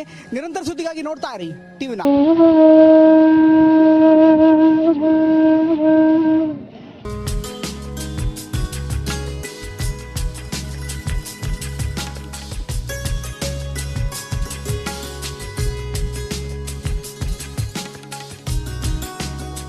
ನಾವು ಇವತ್ತಿನ ಕಾಶಿ ಘಾಟ್ ಯಾತ್ರೆಯನ್ನ ನಮ್ಮ ಕರ್ನಾಟಕದ ಸೊಗಡಿನಿಂದ ಆರಂಭ ಮಾಡ್ತೀನಿ. ಯಾಕಂದ್ರೆ ನಾನೀಗ ಬಂದಿರುವಂತಹ ಘಾಟ್ ಕರ್ನಾಟಕಕ್ಕೆ ಸಂಬಂಧಪಟ್ಟಿದ್ದು, ಕನ್ನಡದವರಿಗೆ ಸಂಬಂಧಪಟ್ಟಿದ್ದು. ನನ್ನ ಹಿಂದೆ ಒಂದು ಬಿಲ್ಡಿಂಗ್ ಕಾಣ್ತಾ ಇದೆ. ಈ ಬಿಲ್ಡಿಂಗ್ ಅನ್ನ ಕಟ್ಟಿಸಿದವರು ಹಿಂದಿನ ಮೈಸೂರು ಮಹಾರಾಜರು. 1928ರಲ್ಲಿ ಜಯಚಾಮರಾಜೇಂದ್ರ ಒಡೆಯರು ಅಥವಾ ಅವರ ಪೂರ್ವಜರು ಈ ಒಂದು ಕಟ್ಟಡವನ್ನ ಕಟ್ಟಿಸಿದ್ದಾರೆ. ವಿಶೇಷತೆ ಏನು ಅಂದ್ರೆ, ಇದು ಆರಂಭದಲ್ಲಿ ಧರ್ಮಶಾಲೆ ಅಂತ ಕಟ್ಟಿಸಲಾಗಿತ್ತು.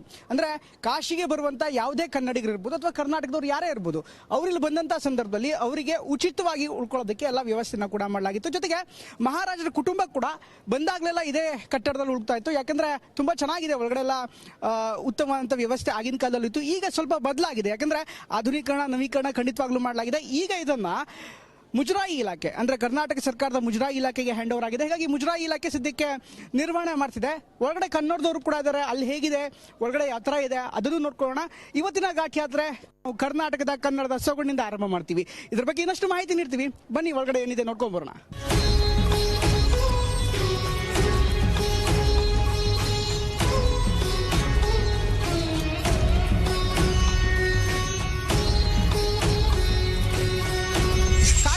ಘಾಟ್ಗಳಲ್ಲಿ ಅದರಲ್ಲೂ ಬೆಳಗ್ಗೆ ಹೊತ್ತು ಸಾಕಷ್ಟು ಚಟುವಟಿಕೆಗಳು ನಡೀತಾ ಇರುತ್ತೆ. ಒಂದ್ ಕಡೆ ಧಾರ್ಮಿಕ ಚಟುವಟಿಕೆಗಳು, ಗಂಗಾ ಸ್ನಾನ, ಜೊತೆಗೆ ಗಂಗಾ ಸಂಕಲ್ಪ, ಗಂಗಾ ಪೂಜೆ ಇದೆಲ್ಲವೂ ನಡೀತಾ ಇರುತ್ತೆ. ಇದರ ಜೊತೆಗೆ ಬೆಳಗ್ಗೆ ಹೊತ್ತು ಇಲ್ಲಿ ಬಂದು ನಿಂತ್ಕೊಂಡ್ರೆ ಮನಸ್ಸಿಗೆ ಏನೋ ಒಂಥರ ಸಮಾಧಾನ. ಯಾಕಂದ್ರೆ ಪ್ರತಿನಿತ್ಯ ಬಂದಂತಹ ಸಂದರ್ಭದಲ್ಲಿ ಆ ಪ್ರಶಾಂತತೆ ಏನಿರುತ್ತೆ ಅನೇಕರಿಗೆ ಖುಷಿ ಕೊಡುತ್ತೆ. ಕನ್ನಡಿಗರಿಗೆ ಸಾಕಷ್ಟು ಮಹತ್ವದ್ದು, ತುಂಬಾ ವಿಶೇಷ ಅಥವಾ ಕನ್ನಡಿಗರು ತಮ್ಮದು ಅನ್ನುವಂತ ಘಾಟ್ ಇದು. ಯಾಕಂದ್ರೆ ಈ ಘಾಟನ ಹನುಮಾನ್ ಘಾಟ್ ಅಂತಾರೆ. ಈ ಹನುಮಾನ್ ಘಾಟ್ ನಲ್ಲಿ ಮೈಸೂರು ಮಹಾರಾಜರು 1928ರಲ್ಲಿ ಒಂದು ಧರ್ಮಶಾಲೆಯನ್ನ ಕಟ್ಟಿಸಿದ್ರು. ಅದಾದ ನಂತರ ಇದು ಗೆಸ್ಟ್ ಹೌಸ್ ಆಗಿ ಪರಿವರ್ತನೆ ಆಗಿದೆ. ನೋಡ್ಬೋದು ಈಗ ಈ ಎಲ್ಲ ಗೆಸ್ಟ್ ಹೌಸ್ಗಳಲ್ಲಿ, ನನ್ನ ಗೆಸ್ಟ್ ಹೌಸ್ ಒಳಗಡೆ ನಾನಿದ್ದೀನಿ. ಸಾಕಷ್ಟು ರೂಮ್ ಇದೆ, ಸುಮಾರು 18 ರೂಮ್ ಏನೋ ಇದೆ. 18 ರೂಮ್ಗಳಲ್ಲೂ ಕೂಡ ಎಲ್ಲ ವ್ಯವಸ್ಥೆ ಇದೆ. ವಿಶೇಷ ಅಂದ್ರೆ ಕನ್ನಡದವ್ರು ಯಾರು ಬರ್ತಾರ ಅವರಿಗೆಲ್ಲರೂ ಕೂಡ ವಿಶೇಷವಾದ ವ್ಯವಸ್ಥೆಯನ್ನು ಕೂಡ ಮಾಡಲಾಗುತ್ತೆ. ಜೊತೆಗೆ ಕಡಿಮೆ ದರದಲ್ಲಿ, ಕನ್ನಡಿಗರಿಗೆ ಕಡಿಮೆ ದರದಲ್ಲಿ ಇಲ್ಲಿ ಎಲ್ಲ ವ್ಯವಸ್ಥೆಯನ್ನು ಕೂಡ ಮಾಡಲಾಗಿದೆ. ಅವರಿಗೆ ಊಟ ವಿಚಾರ ಇರ್ಬೋದು ಅಥವಾ ವಸತಿ ವಿಚಾರ ಇರ್ಬೋದು, ಅದನ್ನೆಲ್ಲ ತುಂಬ ಕಡಿಮೆ ದರಕ್ಕೆ ಮಾಡ್ಕೊಳ್ಳಾಗುತ್ತೆ. ಸದ್ಯಕ್ಕೆ ಇದನ್ನು ಕರ್ನಾಟಕ ಸರ್ಕಾರದ ಮುಜರಾಯಿ ಇಲಾಖೆ ಸದ್ಯಕ್ಕೆ ಇದನ್ನು ನೋಡ್ಕೋತಾ ಇದೆ. ಹಾಗೆ ಈ ಘಾಟ್ನಿಂದ ನಿಂತ್ಕೊಂಡು ನೋಡಿದ್ರೆ ಬೆಳಗ್ಗೆ ಹೊತ್ತು ಅಥವಾ ಯಾವುದೇ ಟೈಮ್ ಬಂದರೂ ಕೂಡ ತುಂಬ ಅದ್ಭುತವಾದಂಥ ದೃಶ್ಯ ಕಾಣುತ್ತೆ. ಯಾಕಂದರೆ ಮುಂದೆನೇ ಗಂಗೆ ಹರಿತಾ ಇರ್ತಾಳೆ. ಜೊತೆಗೆ ಪ್ರತಿನಿತ್ಯ ನಾವೆಲ್ಲಾದರೂ ಇಲ್ಲಿಂದ ಕೆಲವೇ ಕೂಗಳತೆ ದೂರದಲ್ಲಿ ದಶಾಶ್ವಮೇಧ ಘಾಟ್ ಬರುತ್ತೆ. ದಶಾಶ್ವಮೇಧ ಘಾಟ್ ಕೂಡ ಅಷ್ಟೇ ದೊಡ್ಡದಾದಂಥ ಘಾಟ್. ಹೀಗಾಗಿ ಸಾಕಷ್ಟು ವಿಶೇಷವಾದಂಥ ಘಾಟು. ಹೀಗಾಗಿ ಪ್ರತಿನಿತ್ಯ ಎಲ್ಲರೂ ಬರ್ತಾ ಇರ್ತಾರೆ, ಕನ್ನಡದವರು ಬರ್ತಾ ಇರ್ತಾರೆ.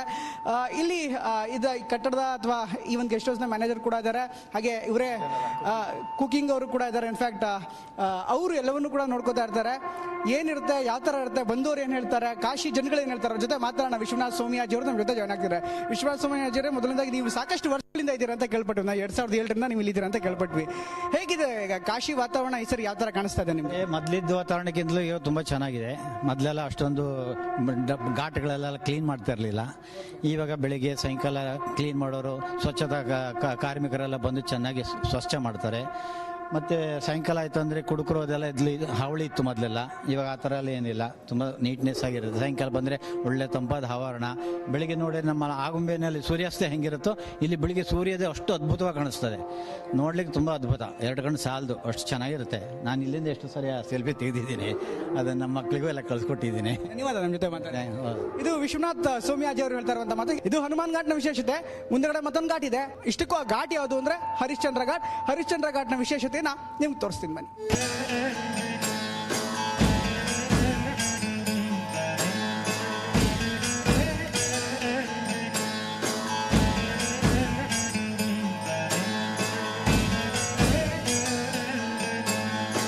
ನಾನೀಗ ಕಾಶಿಯ ಒಂದು ಪೌರಾಣಿಕ ಮತ್ತು ಐತಿಹಾಸಿಕ ಘಾಟ್ನಲ್ಲಿದ್ದೀನಿ. ಈ ಘಾಟ್ನ ಹೆಸರು ಹರಿಶ್ಚಂದ್ರ ಘಾಟ್. ನನ್ನ ಹಿಂದೆ ನೋಡ್ಬೋದು, ಪ್ರತಿನಿತ್ಯ ದಿನದ 24 ಗಂಟೆ ಇಲ್ಲಿ ಚಿತೆ ಉರಿತಾನೆ ಇರುತ್ತೆ. ಈ ಘಾಟ್ನಲ್ಲಿ ಶವ ಸಂಸ್ಕಾರ ಮಾಡಿದ್ರೆ ಮೋಕ್ಷ ಸಿಗತ್ತೆ ಅನ್ನುವಂಥ ನಂಬಿಕೆ ಇದೆ. ರಾಜ ಹರಿಶ್ಚಂದ್ರ ಅಂದಿನ ಕಲ್ಲು ರಾಜ ಅಥವಾ ಕಲ್ಲು ಡೋಮ್ ರಾಜ ಅಂತ ಏನು ಕರೀತಾರೆ, ಅಂಥವ್ರ ಕೆಳಗಡೆ ಒಬ್ಬ ಸಾಮಾನ್ಯ ಸೇವಕರಾಗಿ ಕೆಲಸ ಮಾಡ್ತಾ ಇದ್ದ, ಇಲ್ಲೇ ಶವ ಸಂಸ್ಕಾರವನ್ನು ಮಾಡ್ತಾ ಇದ್ದ, ಹೆಣ ಸುಡ್ತಾ ಇದ್ದ ಅನ್ನುವಂಥ ಪ್ರತೀತಿ ಮೊದಲಿಂದಲೂ ಕೂಡ ಇದೆ. ಕಾಶಿಯ ಘಾಟ್ಗಳಲ್ಲಿ ರಾಜ ಹರಿಶ್ಚಂದ್ರ ಇದ್ದ ಅನ್ನುವಂಥ ಮಾತು ಕೂಡ ಇದೆ. ಹೀಗಾಗಿ ಪ್ರತಿನಿತ್ಯ ಇಲ್ಲಿ ಶವ ಸಂಸ್ಕಾರಗಳು ಆಗ್ತಾನೆ ಇರುತ್ತೆ.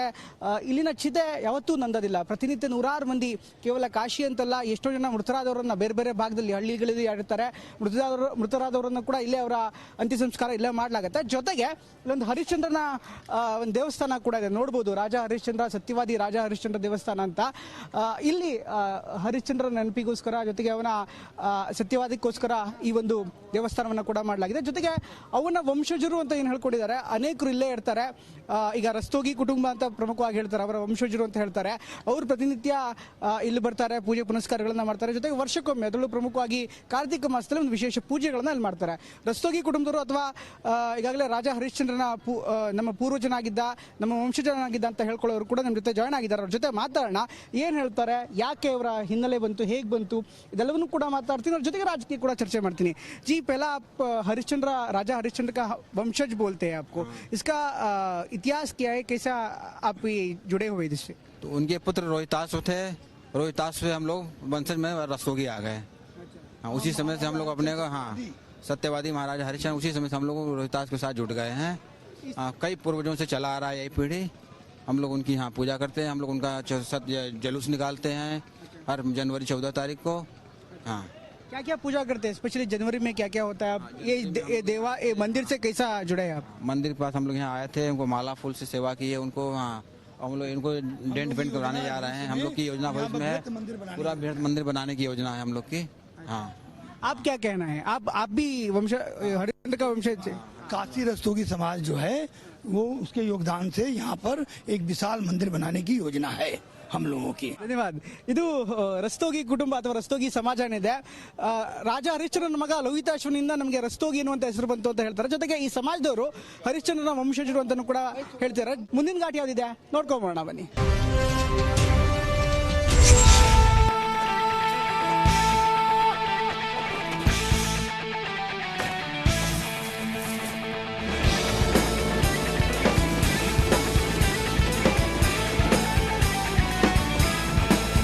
ನಾನೀಗ ಪಾಂಡೆ ಘಾಟ್ನ ಒಂದು ಪ್ರಮುಖ ಅಖಾಡ್ನಲ್ಲಿ ಇದ್ದೀನಿ.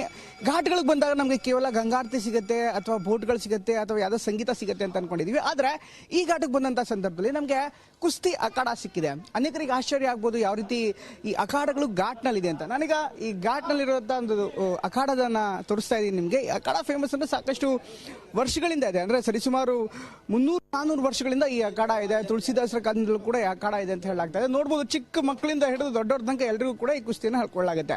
ಒಂದ್ ಕಡೆಗೆ ಆಧ್ಯಾತ್ಮದ ಜೊತೆಗೆ ಶಕ್ತಿಯನ್ನು ಕೂಡ ಪ್ರದರ್ಶನ ಮಾಡೋದು, ಜೊತೆಗೆ ಬ್ರಹ್ಮಚರ್ಯ ಅದರ ಪರಿಕಲ್ಪನೆಯೊಂದಿಗೆ ಈ ಒಂದು ಅಖಾಡವನ್ನು ರೆಡಿ ಮಾಡಲಾಗಿದೆ. ಪ್ರತಿನಿತ್ಯ ಎಲ್ಲರೂ ಕೂಡ ಬರ್ತಾರೆ. ಕೇವಲ ಇಲ್ಲಿಯವರಷ್ಟೇ ಅಲ್ಲ, ಸಾಕಷ್ಟು ಜನಗಳು ಬರ್ತಾರೆ. ನೋಡ್ಬೋದು, ನಮ್ಮ ಸುತ್ತಮುತ್ತ ಅನೇಕರು ವ್ಯಾಯಾಮ ಮಾಡ್ತಾರೆ. ಅದರ ಜೊತೆಗೆ ವಿದೇಶಿಗರು ಕೂಡ ಇದನ್ನ ನೋಡೋದಕ್ಕೆ ಅಂತಾನೆ ಬರ್ತಾರೆ. ಅಂದ್ರೆ ಯಾವ ತರ ಸಂಪ್ರದಾಯಗಳಿದೆ, ಇಲ್ಲಿ ಏನೇನಾಗ್ತಾ ಇದೆ ಅಂತ. ಕೆಲವರು ಎಕ್ಸರ್ಸೈಸ್ ಮಾಡ್ತಾರೆ, ಮತ್ತೆ ಕೆಲವರು ನೋಡಕ್ ಬರ್ತಾರೆ. ಬೆಳಗ್ಗೆ 6 ಗಂಟೆಗೆ ಶುರುವಾಗುತ್ತೆ, ಸರಿಸುಮಾರು 6 ಗಂಟೆಗೆ ಶುರುವಾಗಿ ಆನಂತರ ಎಲ್ಲರೂ ಇಲ್ಲಿ ಬರ್ತಾರೆ. ಮೊದಲಿಗೆ ವ್ಯಾಯಾಮವನ್ನು ಹೇಳ್ಕೊಳ್ಳಾಗತ್ತೆ. ಅದಾದ ಬಳಿಕ ಎಲ್ರಿಗೂ ಯಾವ ಥರ ಕುಸ್ತಿ ಅಖಾಡದ ಏನೇನು ಇರುತ್ತೆ, ಹೇಗಿರುತ್ತೆ ಅದನ್ನೆಲ್ಲ ಕೂಡ ಹೇಳ್ಕೊಳ್ಳಾಗುತ್ತೆ. ಅದನ್ನು ನೋಡೋದಕ್ಕಿಂತಲೇ ಸಾಕಷ್ಟು ಜನ ವಿದೇಶಿಗರು ಬರ್ತಾರೆ. ಅದು ಘಾಟ್ನಲ್ಲಿ ಅಖಾಡ ಇರುವಂಥದ್ದು ಅನೇಕರಿಗೆ ಒಂದು ರೀತಿ ಹೊಸ ಎಕ್ಸ್ಪೀರಿಯನ್ಸ್. ಯಾಕಂದರೆ ಇಲ್ಲಿ ಶೈಲಿಯಲ್ಲಿ ಯಾವ ಥರ ಇರುತ್ತೆ, ಸಾಮಾನ್ಯವಾಗಿ ನಾವು ಮೈಸೂರು ಕಡೆ ನೋಡಿರ್ತೀವಿ, ಆದರೆ ಈ ಘಾಟಲ್ಲೂ ಕೂಡ ಅಖಾಡ ಇರೋದಕ್ಕೂ ವಿಶೇಷ ಇದೆ. ನಿಮ್ಮ ಜೊತೆ ಹಿರಿಯರಿದ್ದಾರೆ, ಅವ್ರು ಏನು ಹೇಳ್ತಾರೆ ಮಾತಾಡೋಣ. ಅವ್ರ ಜೊತೆಗೆ ಸಾಕಷ್ಟು ವರ್ಷಗಳಿಂದ ಇಲ್ಲಿ ಅಖಾಡದಲ್ಲಿದ್ದಾರೆ. जी आप तो अखाड़ा बहुत सालों से देख रहे हैं, इस अखाड़ा का महत्व क्या है, क्या बोल रहे हैं इसका अखाड़ा के बारे में? वो घाट में ही अखाड़ा है, हम घाट को ये समझते हैं सिर्फ धार्मिक परंपरा समझते हैं, वो शक्ति का परंपरा भी इधर है, क्या बोलना है आपको? जी, ये जो घाट पे अखाड़े देख रहे हैं, चूँकि यहाँ इसके जो धार्मिक नज़रिया से, शक्ति के नज़रिया से काफ़ी महत्वपूर्ण स्थान है। आप यहाँ से माँ गंगा के किनारे घूमेंगे, यहाँ से राजघाट तक काफ़ी अखाड़े हैं। हो सकता है कुछ बंद हो गए हों और कुछ चालू। तो एक तो बच्चे आते हैं, अखाड़ों की परंपरा है कि फ्री ऑफ कास्ट, कोई भी शुल्क नहीं देना होता। यहाँ पे जो तजुर्बेकार सीखे हुए उस्ताद हैं, अनुभव वाले लोग हैं, वो बच्चों को एक्सरसाइज करना, कुश्ती लड़ना, सारी चीज़ें बताते। सबसे बड़ी बात है कि पारिवारिक संस्कार और सब कुछ के विषय में भी उनको शिक्षा दी जाती है। जैसे हमने कुछ सीखा है, तुम छोटे बच्चे या किसी को एक गाइडलाइन देते हैं, बताते हैं कि बेटा ऐसे कसरत करो, ऐसे कसरत। ಧನ್ಯವಾದ हमसे बात करने का। ಇದು ಈ ಅಖಾಡದಲ್ಲಿ ಕುಸ್ತಿ ಮಾಡ್ತಾ ಇರೋರು ಹೇಳ್ತಾರಂತ ಮತ್ತು ಒಟ್ಟಲ್ಲಿ ಈ ಅಖಾಡ ಏನಿದೆ ನಿಜಕ್ಕೂ ವಿಭಿನ್ನವಾಗಿದೆ. ಒಂದ್ ಕಡೆ ಆಧ್ಯಾತ್ಮಿಕ ಕೇಂದ್ರ ಆಗಿದ್ರೆ ಘಾಟ್ಗಳು, ಮತ್ತೊಂದು ಕಡೆ ಶಕ್ತಿಯ ಕೇಂದ್ರ ಕೂಡ ಹೌದು. ಹೀಗಾಗಿ ಪ್ರತಿನಿತ್ಯ ಎಲ್ಲರೂ ಇಲ್ಲಿ ಗಂಗೆ ಸ್ನಾನ ಮಾಡಿ ಅದಾದ ಬಳಿಕ ಈ ಅಖಾಡಕ್ಕೆ ಬಂದು ವ್ಯಾಯಾಮ ಕೂಡ ಮಾಡ್ತಾರೆ. ಅದಾದ್ಮೇಲೆ ಮತ್ತೆ ಸ್ನಾನ ಮಾಡಿ ಮತ್ತೆ ದೇವಸ್ಥಾನಕ್ಕೆ ಹೋಗ್ತಾರೆ. ಎಲ್ಲರೂ ಹೇಳುವಂತಹ ಮಾತು ಅಂದ್ರೆ ನಮ್ಮ ದೇಶ ಸುರಕ್ಷಿತವಾಗಿದ್ರೆ, ನಮ್ಮ ದೇಶ ಶಕ್ತಿಯುತವಾಗಿದ್ರೆ ನಾವು ಸುರಕ್ಷಿತವಾಗಿರ್ತೀವಿ ಅನ್ನೋ ಮಾತನ್ನು ಕೂಡ ಹೇಳ್ತಾ ಇದ್ದಾರೆ. ಇದು ಪಾಂಡೆ ಘಾಟ್ನಲ್ಲಿ ಕೇಳ್ಬರ್ತಾ ಇರುವಂತಹ ಮಾತು. ಹಾಗೆ ಮುಂದಿನ ಘಾಟ್ ಯಾವ ತರ ಇದೆ ನೋಡೋಣ ಬನ್ನಿ.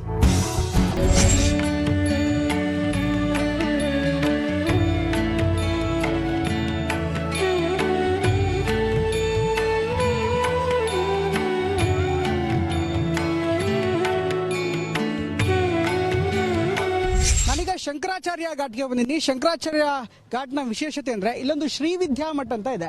ಅಂದ್ರೆ ಮೇಲ್ಗಡೆ ನೋಡ್ಬೋದು, ಆ ಬಿಲ್ಡಿಂಗ್ ಅನ್ನು ನೋಡ್ರೆ ಗೊತ್ತಾಗುತ್ತೆ, ಶ್ರೀ ವಿದ್ಯಾ ಮಠ ಅಂತ ಕರೀತಾರೆ ಇದನ್ನ. ಇಲ್ಲಿ ಶಂಕರಾಚಾರ್ಯರ ಶಿಷ್ಯಂದ್ರು ಅಂದ್ರೆ ಮುಂದಿನ ಶಿಷ್ಯಂದ್ರು ಯಾರಿದ್ರು, ಶಂಕರಾಚಾರ್ಯರ ಶಿಷ್ಯಂದ್ರು, ಅವರು ಸ್ಥಾಪನೆ ಮಾಡಿದಂತ ಒಂದು ವಿದ್ಯಾಸಂಸ್ಥೆ ಇದೆ ಅಂತ ಹೇಳ್ತಾ ಇದ್ದಾರೆ. ಜೊತೆಗೆ ಪ್ರಮುಖವಾಗಿ ಈ ಒಂದು ಮಂದಿರ ಅಥವಾ ಈ ಒಂದು ಮಠ ಏನಿದೆ, ಶ್ರೀ ವಿದ್ಯಾ ಮಠ ಏನಿದೆ, ಇಲ್ಲಿ ವೇದ ಪಾಠಶಾಲೆ ಇದೆ ಕೂಡ, ಜೊತೆಗೆ ಸಂಸ್ಕೃತವನ್ನು ಕೂಡ ಹೇಳ್ಕೊಳ್ಳಾಗುತ್ತೆ. ಅದರ ಜೊತೆಗೆ ಇವತ್ತಿನ ಶಿಕ್ಷಣವನ್ನು ಕೂಡ ಕೊಡಲಾಗುತ್ತೆ. ಹಾಗಾಗಿ ಈ ಶಂಕರಾಚಾರ್ಯ ಘಟ್ಟನಲ್ಲಿರುವಂತಹ ಶ್ರೀ ವಿದ್ಯಾ ಮಠ ನಿಜಕ್ಕೂ ಕೂಡ ವಿಶೇಷವಾದಂತಹ ಒಂದು ಶಿಕ್ಷಣ ಸಂಸ್ಥೆ. ಸಾಮಾನ್ಯವಾಗಿ ಗುರುಕುಲ ಮಾದರಿಯಲ್ಲಿ ಹೇಳ್ಕೊಳ್ಳಾಗುತ್ತೆ. ಈ ಒಂದು ಘಾಟಿಗೆ ಬಂದಂತ ಸಂದರ್ಭದಲ್ಲಿ ಪ್ರತಿಯೊಬ್ಬರು ಬರುವಂತ ಒಂದು ವಿಶೇಷತೆ ಅಂದ್ರೆ ಇಲ್ಲಿ ಬಂದು ಇಲ್ಲಿ ಏನ್ ನಡೆಯುತ್ತೆ ನೋಡ್ಕೊಂಡು ಹೋಗ್ತಾರೆ. ಇಲ್ಲಿ ಒಂದು ಗೋಶಾಲೆ ಕೂಡ ಇದೆ, ಜೊತೆಗೆ ಸಂಸ್ಕೃತವನ್ನ ಕೂಡ ಹೇಳ್ಕೊಳ್ಳಾಗುತ್ತೆ. ಬೆಳಿಗ್ಗೆನೆ ಸುಮಾರು 5 ಗಂಟೆಗೆ ಓಪನ್ ಆಗ್ಬಿಡುತ್ತೆ. ಓಪನ್ ಆದಂತ ಸಂದರ್ಭದಲ್ಲಿ ಪ್ರತಿನಿತ್ಯ ಯಾವ ರೀತಿ ಶಿಕ್ಷಣವನ್ನು ಹೇಳ್ಕೊಳ್ಳಾಗುತ್ತೆ. ಈ ತರ ಸಂಸ್ಕೃತ ಪಾಠಶಾಲೆ ಅಥವಾ ಗುರುಕುಲ ಮಾದರಿ ಶಿಕ್ಷಣ ಸಂಸ್ಥೆ ಇದಾಗಿದೆ. ಇದ್ರ ಜೊತೆ ಕನ್ನಡಿಗರು ಕೂಡ ಬಂದಿದ್ದಾರೆ. ಮತ್ತೆ ಶಿವಮೊಗ್ಗದಿಂದ ಬಂದಿದ್ದಾರೆ, ಬೆಂಗಳೂರಿಂದ ಬಂದಿದ್ದಾರೆ. ನಮಗೆ ಕಾಶಿ ಘಾಟ್ಗಳಲ್ಲಿ ಕನ್ನಡ ಮಾತಾಡೋರು ಸಿಕ್ಕ ನಿಜಕ್ಕೂ ಖುಷಿ ಆಗುತ್ತೆ. ಹೀಗಾಗಿ ಅವ್ರು ಬಂದಿದ್ದಾರೆ, ಅವರ ಅನುಭವ ಹೇಗಿದೆ, ಕಾಶಿ ಘಾಟ್ ಬಗ್ಗೆ ಏನ್ ಹೇಳ್ತಾರೆ, ಘಾಟ್ ಯಾತ್ರೆ ಬಗ್ಗೆ ಏನ್ ಹೇಳ್ತಾರೆ ಕೇಳೋಣ. ಅಮ್ಮ ನಮಸ್ಕಾರ. ಮೊದಲನೇದಾಗಿ ಘಾಟ್ ಅಲ್ಲಿ ತಿರುಗಾಡೋದೇ ಒಂದು ರೀತಿ ಖುಷಿ, ಒಂಥರ ಯಾತ್ರೆಗೆ ಹೊರಟಂಗೆ. ನಿಮ್ಮ ಅನುಭವ ಹೇಗಿದೆ ಘಾಟ್ ಜೊತೆಗೆ? ನಮ್ಮ ಅನುಭವ ಅಂದ್ರೆ ಟಿವಿನಲ್ಲಿ ನೋಡುವಾಗ ಕಾಶಿಗೆ ಹೋಗೋದೇ ಬೇಡ ಅನಿಸ್ತಿತ್ತು. ಈಗ ಮೋದಿ ಬಂದ ಮೇಲೆ ಸ್ವಲ್ಪ ಕ್ಲೀನ್ ಆಗಿದೆ. ಈಗ ಬರಬೇಕು ಅನ್ಸುತ್ತೆ. ಟಿವಿನಲ್ಲೂ ತೋರಿಸಿದ್ರು ಇವಾಗೆಲ್ಲ ಕ್ಲೀನ್ ಆಗಿದೆ ಅಂತ. ಆಮೇಲೆ ನಮ್ಮ ಮಗನೂ ಕರ್ಕೊಂಬಂದ. ನಿಮ್ಗೆ ಖುಷಿ ಆಗ್ತಿದೆಯಾ ಸರ್? ಯಾಕಂದ್ರೆ ಘಾಟಿಗೆ ಬರಬೇಕು. ಈ ಘಾಟಲ್ಲಿ ಒಂದೊಂದಕ್ಕೆ ಒಂದೊಂದು ರೀತಿಯಂತ ಜೀವನ ಇರುತ್ತೆ. ಒಬ್ರು ಪಾಂಡಗಳು ಅಂದ್ರೆ ಪೂಜಾರಿಗಳು ಇರ್ತಾರೆ, ನಾವಿಕರು ಇರ್ತಾರೆ, ಎಲ್ಲಾ ರೀತಿಯ ಬದುಕು ಸಿಗತ್ತೆ. ಇಲ್ಲಿ ಬಂದಂತ ಸಂದರ್ಭದಲ್ಲಿ ನಿಮ್ಗೆ ಕಾಣಿಸಿದ್ದೇನು? ನಾನು ಹಿಂದಿನ ಸುಮ್ಮನೆ 1-2 ಸಲ ಬಂದು ಹೋಗಿದ್ದೀನಿ. ಈ ಸಲನೇ ನಾನು ಪೇರೆಂಟ್ಸ್ ಜೊತೆ ಕರ್ಕೊಂಡ್ ಬಂದಿರೋದು. ಸೊ ಅವ್ರಿಗೂ ಇಲ್ಲಿ ಒಂದ್ಸಲ ವಿಸಿಟ್ ಮಾಡಿ ಪಿತೃಗಳಿಗೆಲ್ಲ ಒಂದು ಇದು ಮಾಡಬೇಕು ಅನ್ನೋ ಒಂದು ಇಚ್ಛೆ ಇರೋದ್ರಿಂದ ಅದ್ರ ಜೊತೆ ಕರ್ಕೊಂಡ್ ಬಂದಿದೆ. ಅನುಭವ ಹೇಗಿದೆ ಮೊದಲಿಗೂ ಇದಕ್ಕೂ? ಮೊದಲಿಗೂ ಕಂಪೇರ್ ಮಾಡಿದ್ರೆ ಭಾಳನೇ ಚೇಂಜ್ ಇದೆ. ಸ್ವಲ್ಪ ನೀಟ್ ಕ್ಲೀನ್ ಎಲ್ಲ ಸ್ವಲ್ಪ ಭಾಳನೇ ಇಂಪ್ರೂವ್ ಆಗಿದೆ. ಸೊ ಅದೇ ಒಂದು ರೀತಿ ಖುಷಿ ಆಗುತ್ತೆ. ಓಕೆ ಸರ್, ತಾವೇನು ಹೇಳ್ತೀರಾ? ನಿಮ್ಮ ಮೊದಲ ಅನುಭವ ಅಂತ ಹೇಳ್ತಿದ್ದೀರಾ? ದೇವಸ್ಥಾನಗಳು, ವಿಂಧ್ಯ ಪರ್ವತ, ವಿಂಧ್ಯಾಚಲ, ಅಮ್ಮನವರ ದೇವಸ್ಥಾನ, ನಾರನಾಥ ಎಲ್ಲ ಕಡೆ ಸುತ್ತೋಡೋದು ಬಂದೆ. ಎಲ್ಲ ಕಡೆನೂ ತುಂಬ ಚೆನ್ನಾಗಿದೆ ನೋಡ್ತಕ್ಕಂಥ ಸ್ಥಳ. ಗಂಗಾ ನದಿ ತುಂಬ ಸ್ವಚ್ಛವಾಗಿ ಕಾಣುತ್ತೆ. ಈಗ ಗಂಗಾ ಆರತಿಯನ್ನು ನೋಡಿದೆ, ಖುಷಿ ಆಯಿತು. ಈಗ ಬೋಟ್ನಲ್ಲಿ ಇಲ್ಲಿಂದ ಈಗ ಹರಿಶ್ಚಂದ್ರ ಘಾಟಿಂದ ಕೊನೆ ಘಾಟ್ ತನಕ ಪ್ರಯಾಣ ಮಾಡಬೇಕು. ಅದಕ್ಕೆ ಮೊದಲಿಗಿಂತ ಚೆನ್ನಾಗಿದೆ ಅನಿಸ್ತಾ ಇದೆಯಾ? ಮೊದಲಿಗಿಂತ ಚೆನ್ನಾಗಿದೆ. ಹಾಂ, ಧನ್ಯವಾದ. ಇದು ಕನ್ನಡಿಗರು ಹೇಳ್ತಾರಂತ ಮಾತು. ಇದು ಶಂಕರಾಚಾರ್ಯ ಘಾಟ್ನಲ್ಲಿ ನಮ್ಗೆ ಕಂಡು ಬರ್ತಾ ಇರುವಂಥದ್ದು.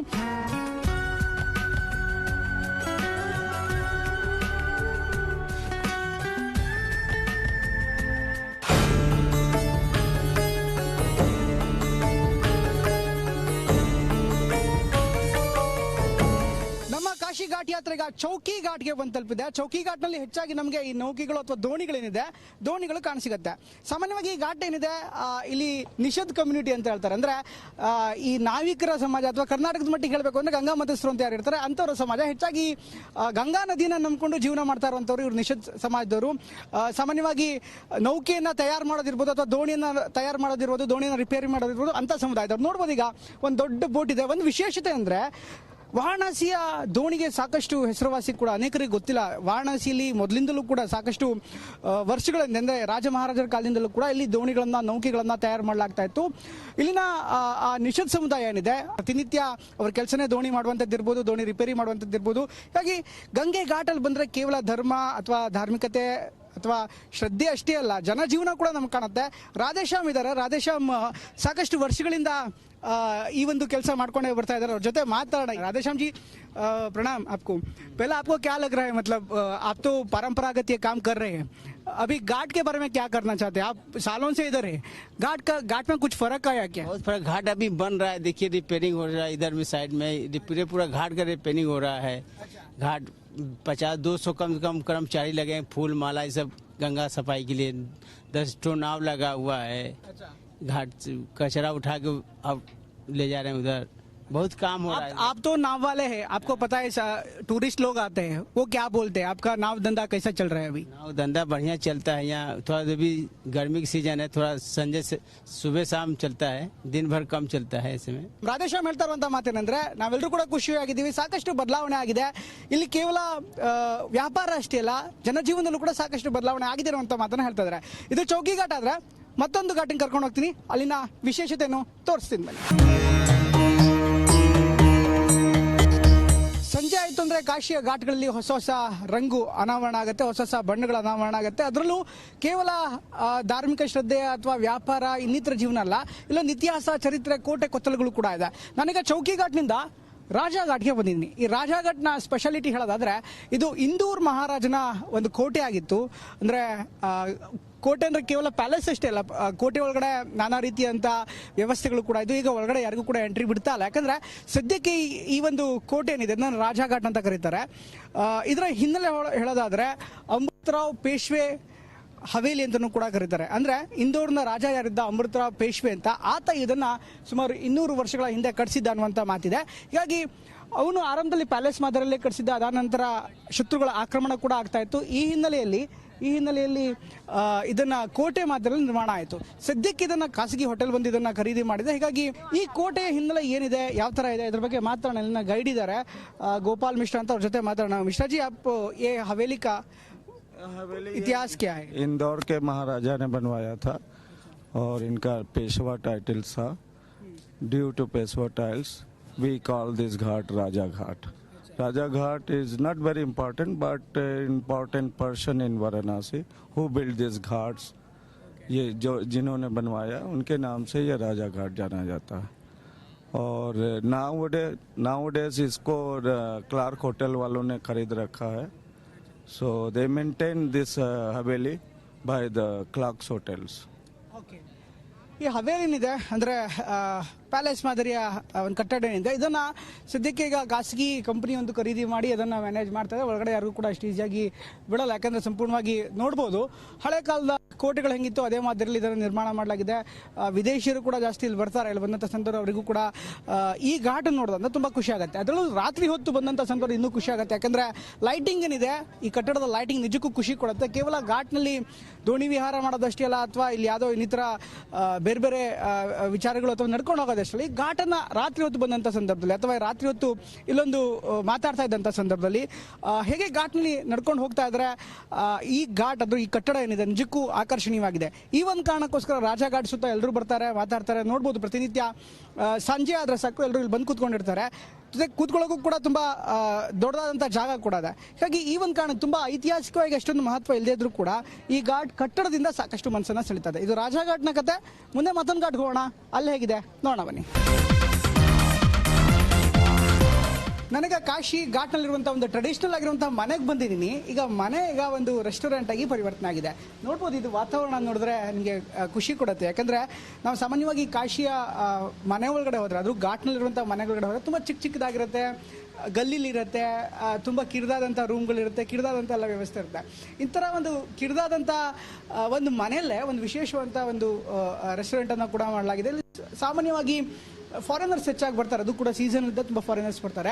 ಇಲ್ಲಿನ ಪ್ರತಿಯೊಂದು ಡಿಸೈನನ್ನು ಕೂಡ ನೋಡ್ಬೋದು. ಅಂದರೆ ಕಾಶಿಯ ಕಲ್ಚರ್ ಏನಿದೆ ಇಲ್ಲಿ ಬಿಂಬಿತವಾಗುತ್ತೆ. ಅಂದರೆ ಈ ಗೋಡೆಗಳಿಂದ ಮಡ್ ಗೋಡೆಗಳಿದೆ, ಸಗಣಿಯಿಂದ ಮಾಡಲಾಗಿದೆ, ಮಣ್ಣಿಂದ ಮಾಡಲಾಗಿದೆ. ಅದ್ರ ಜೊತೆಗೆ ಇಲ್ಲಿನ ಟ್ರೆಡಿಷನಲ್ ಆಗಿರುವಂಥ ಆರ್ಟ್ಗಳಿಂದ ಆರ್ಟನ್ನು ಕೂಡ ಮಾಡಿದೆ. ವರ್ಲಿ ಆರ್ಟ್ ಕೂಡ ಇದೆ. ಆ ಕಡೆ ಒಂದು ಸ್ವಲ್ಪ ನೋಡ್ಬೋದು. ಕಾಶಿ ಘಾಟ್ಗಳಲ್ಲಿ ಅಥವಾ ಕಾಶಿಯಲ್ಲಿ ಗಾಳಿಪಟ ಕೂಡ ಒಂದು ದೊಡ್ಡ ಸಂಸ್ಕೃತಿ. ಇಲ್ಲಿ ಅನೇಕರು ಗಾಳಿಪಟ ಆರಿಸ್ತಾರೆ. ಅಲ್ಲೂ ಕೂಡ ಗಂಗಾ ಘಾಟಲ್ಲಿ ಬಂದು ಪ್ರತಿನಿತ್ಯ ಅನೇಕರು ಗಾಳಿಪಟ ಆರಿಸ್ತಿರ್ತಾರೆ. ಅದ್ರ ಜೊತೆಗೆ ಘಾಟ್ನ ಕಲ್ಚರನ್ನು ಬಿಂಬಿಸುವಂಥ ಒಂದು ವಿಶೇಷವಾದಂಥ ಪೇಂಟಿಂಗ್ ಅನ್ನು ಕೂಡ ಮಾಡಲಾಗಿದೆ. ಹೀಗಾಗಿ ಈ ಒಂದು ಜಾಗ ಏನಿದೆ, ಒಂದು ತಾಣ ಏನಿದೆ, ಎದುರುಗಡೆ ಗಂಗೆ ಕಾಣಿಸ್ತಾ ಇರ್ತಾಳೆ, ಗಂಗಾ ನದಿ ಹರಿತಾ ಇರುತ್ತೆ. ಜೊತೆಗೆ ಸ್ಥಳೀಯವಾಗಿ ಸಿಗುವಂಥ ಪ್ರಾಪರ್ಟಿ ಏನಿದೆ ಅದು ಬೋಟಿಂದ ಮಾಡಿರ್ಬೋದು, ದೋಣಿಯ ಭಾಗಗಳಿರ್ಬೋದು, ಜೊತೆಗೆ ಡ್ರಮ್ ಇರ್ಬೋದು, ಈ ಬುತ್ತಿ ಇರ್ಬೋದು, ಬಿದಿರು ಇರ್ಬೋದು, ಪ್ರತಿಯೊಂದು ಇಲ್ಲಿನ ಕಾಶಿಲಿ ಏನೇನು ಸಿಗುತ್ತೋ ಅದರಿಂದನೇ ಎಲ್ಲರೂ ಕೂಡ ಅದನ್ನೇ ಉಪಯೋಗಿಸ್ಕೊಂಡು ಈ ಒಂದು ರೆಸ್ಟೋರೆಂಟ್ ಮಾಡಲಾಗಿದೆ. ಇದು ನಮಗೆ ಇವತ್ತಿನ ಕಾಶಿ ಘಾಟ್ನಲ್ಲಿ ಕಂಡು ಬರ್ತಾ ಇರುವಂಥ ದೃಶ್ಯ. ಇನ್ನಷ್ಟು ಘಾಟ್ನ ಮುಂದಿನ ದಿನಗಳಲ್ಲಿ ತೋರಿಸ್ತೀವಿ, ಮುಂದಿನ ಹಂತದಲ್ಲಿ ತೋರಿಸ್ತಾ ಹೋಗ್ತೀವಿ. ಒಟ್ಟಲ್ಲಿ ಕಾಶಿಯ ಘಾಟ್ ಏನಿದೆ ನಿಜಕ್ಕೂ ಒಂದಕ್ಕಿಂತ ಒಂದು ಭಿನ್ನ, ಒಂದಕ್ಕಿಂತ ಒಂದು ವಿಶೇಷ. ಇದು ಇವತ್ತಿನ ಘಾಟ್ ಯಾತ್ರೆ. ಕಾಶಿಯ ಪ್ರತಿ ಘಾಟ್ನಲ್ಲೂ ಕೂಡ ಒಂದೊಂದು ವಿಶೇಷತೆ ಇದೆ. ನಾವು ಇನ್ನಷ್ಟು ಘಾಟ್ನ ಮಾಹಿತಿಯನ್ನು ಹೊತ್ತು ನಾಳೆ ನಿಮ್ಮ ಮುಂದೆ ಬರ್ತೀವಿ. ನಿರಂತರ ಸುದ್ದಿಗಾಗಿ ನೋಡ್ತಾ ಇರಿ TV9.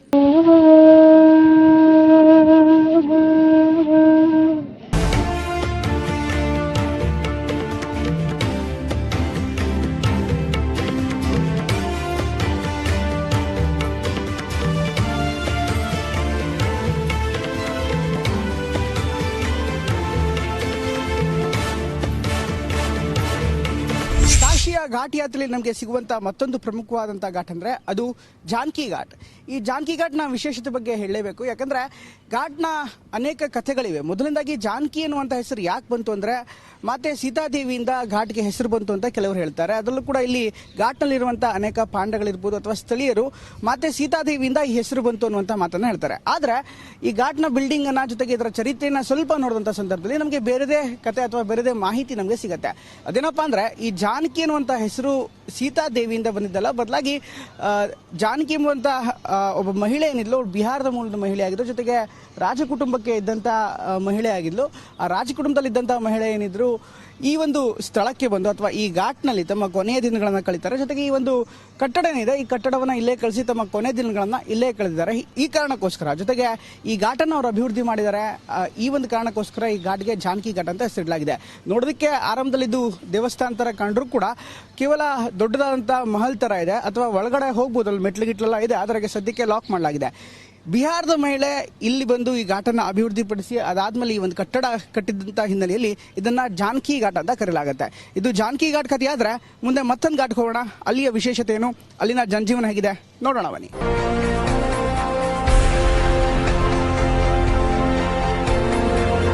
ಕಾಶಿಯ ಘಾಟ್ಗಳಲ್ಲಿ ಬಂದು ಮಾ ಆನಂದಮಯಿ ಘಾಟ್ ಎಲ್ಲಿ ಬರುತ್ತೆ ಅಂತ ಕೇಳಿದ್ರೆ ಯಾರು ಬೇಕಾದ್ರೂ ಹೇಳ್ತಾರೆ. ಯಾಕಂದ್ರೆ ಈ ಆನಂದಮಯಿ ಘಾಟ್ ವಿಶೇಷ ಕಾರಣಕ್ಕೋಸ್ಕರ ತುಂಬಾ ಫೇಮಸ್ ಆಗಿದೆ.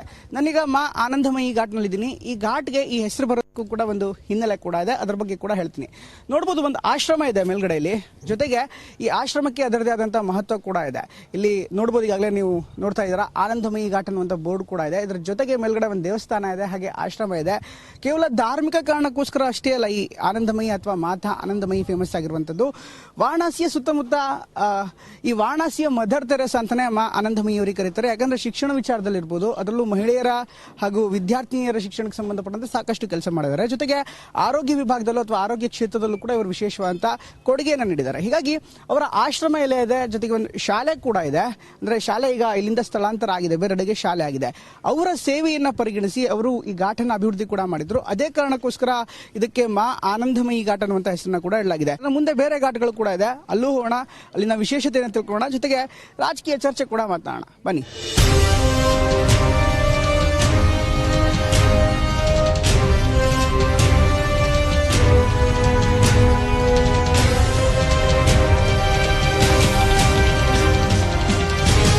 ಕಾಶಿಯ ಘಾಟ್ಗಳಲ್ಲಿ ಕೇವಲ ಹಿಂದೂ ಶ್ರದ್ಧೆ ಮಾತ್ರ ಅಲ್ಲ, ಅಲ್ಲಿ ಬೇರೆ ಬೇರೆ ಧರ್ಮದವರು ಕೂಡ ಈ ಘಾಟ್ನಲ್ಲಿ ಅಥವಾ ಗಂಗಾ ತೀರದಲ್ಲಿ ಬಂದು ತಮ್ಮ ಸಾಧನೆಯನ್ನ ಮಾಡಿದ್ದಾರೆ. ಅದಕ್ಕೆ ಒಂದು ಉದಾಹರಣೆ ಅಂದ್ರೆ ಈ ಜೈನ್ ಘಾಟ್. ಈ ಜೈನ್ ಘಾಟ್ ಬಗ್ಗೆ ಹೇಳಬೇಕು ಅಂದ್ರೆ ಇಲ್ಲಿ ಕೇವಲ ಹಿಂದೂ ಪರಂಪರೆ ಅಲ್ಲ, ಇಲ್ಲಿ ಜೈನ ಪರಂಪರೆಯ ಅಥವಾ ಜೈನ ಪರಂಪರೆಯ ಸಾಧಕರು ಸಾಧು ಸಂತರು ಕೂಡ ಇಲ್ಲಿರ್ತಾರೆ. ಈ ಘಾಟ್ನ ಹಿನ್ನೆಲೆ ವಿಶೇಷತೆ ಬಗ್ಗೆ ಹೇಳೋದಾದ್ರೆ ಇಲ್ಲೊಂದು ಬೋರ್ಡ್ ಕೂಡ ಹಾಕಲಾಗಿದೆ. ಈ ಬೋರ್ಡ್ ಅನ್ನು ನೋಡ್ರೆ ಗೊತ್ತಾಗುತ್ತೆ, 1905ರಲ್ಲಿ ರಾಜಶ್ರೀ ಬಾಬುದೇವ್ ಕುಮಾರ್ ಎಂಬುವರು ಈ ಜಾಗವನ್ನ ನೀಡ್ತಾರೆ. ಈ ರಾಜಶ್ರೀ ಬಾಬುದೇವ್ ಅನ್ನೋರು ಬಿಹಾರದ ಒಬ್ಬ ರಾಜಮನೆತನಕ್ಕೆ ಸಂಬಂಧಪಟ್ಟವರು. ಜೊತೆಗೆ ಪಾರ್ಶ್ವನಾಥ ಪರಂಪರೆ ಏನಿದೆ, ಜೈನರ ಪಾರ್ಶ್ವನಾಥ ಪರಂಪರೆ ಬಗ್ಗೆ ಸಾಕಷ್ಟು ಆಸಕ್ತಿ ಉಳ್ಳವರು.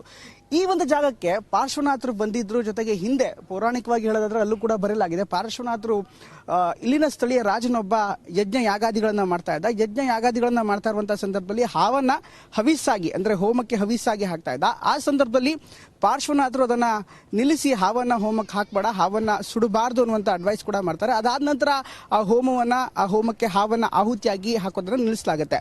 ಅದಾದ ಬಳಿಕ ಈ ಸ್ಥಳದಲ್ಲಿ ಕೂಡ ಪಾರ್ಶ್ವನಾಥರ ಹೆಜ್ಜೆ ಗುರುತಿದೆ ಅನ್ನುವಂಥ ಒಂದು ನಂಬಿಕೆ ಇದೆ. ಈ ಕಾರಣಕ್ಕೋಸ್ಕರ ಈ ಜೈನ ಪರಂಪರೆಯ ಯತಿಗಳು ಯಾರಿದ್ದಾರೆ ಇಲ್ಲಿ ಬಂದು ಸಾಧನೆಯನ್ನ ಮಾಡ್ತಾರೆ, ಇಲ್ಲಿ ಬಂದು ತಪಸ್ಸನ್ನ ಅಥವಾ ಅವರ ಪೂಜಾ ಪದ್ಧತಿ ಏನಿದೆ ಇಲ್ಲಿ ನಡೆಯುತ್ತೆ. ಹೀಗಾಗಿ ಈ ಕಾರಣಕ್ಕೋಸ್ಕರ ಜೈನ ಮತ ಅಥವಾ ಜೈನ ಧರ್ಮದ ಆಶ್ರಮ ಇರುವಂಥ ಕಾರಣಕ್ಕೋಸ್ಕರ ಈ ಒಂದು ಘಾಟ್ಗೆ ಜೈನ್ ಘಾಟ್ ಅಂತ ಹೆಸರು ಬರ್ತಾ ಇದೆ. ಹೀಗಾಗಿ ಈ ಘಾಟ್ ಕೂಡ ಸಾಕಷ್ಟು ಫೇಮಸ್, ಯಾಕಂದ್ರೆ ಇಲ್ಲಿ ಕೂತ್ಕೊಳ್ಳೋದಕ್ಕೆಲ್ಲ ತುಂಬಾ ಒಳ್ಳೆ ವ್ಯವಸ್ಥೆ ಇದೆ. ಬಂದಂತ ಸಂದರ್ಭದಲ್ಲೂ ಕೂಡ ಮಾರ್ನಿಂಗ್ ವಾಕಿಗೆ ತುಂಬಾ ಹೇಳಿ ಮಾಡಿಸಿದಂಥ ಜಾಗ.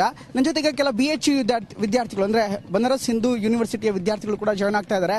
ಅವ್ರ ಜೊತೆ ಘಾಟ್ ಬಗ್ಗೆ ಕೂಡ ಮಾತಾಡೋಣ. ಜೊತೆಗೆ ಪ್ರಮುಖ ಕಾಶಿಯಲ್ಲಿ घाटನಲ್ಲಿ ಯಾವ ರೀತಿ पॉलिटिकल चर्चा ನಡೀತಾ है अदर ಬಗ್ಗೆ ಕೂಡ ಕೇಳೋಣ. जी नमस्कार. पहला तो ये घाट जो है स्पेशली जैन घाट, ये मॉर्निंग वॉक को बहुत मजबूर है इसको, आपको क्या लगता है घाट के बारे में?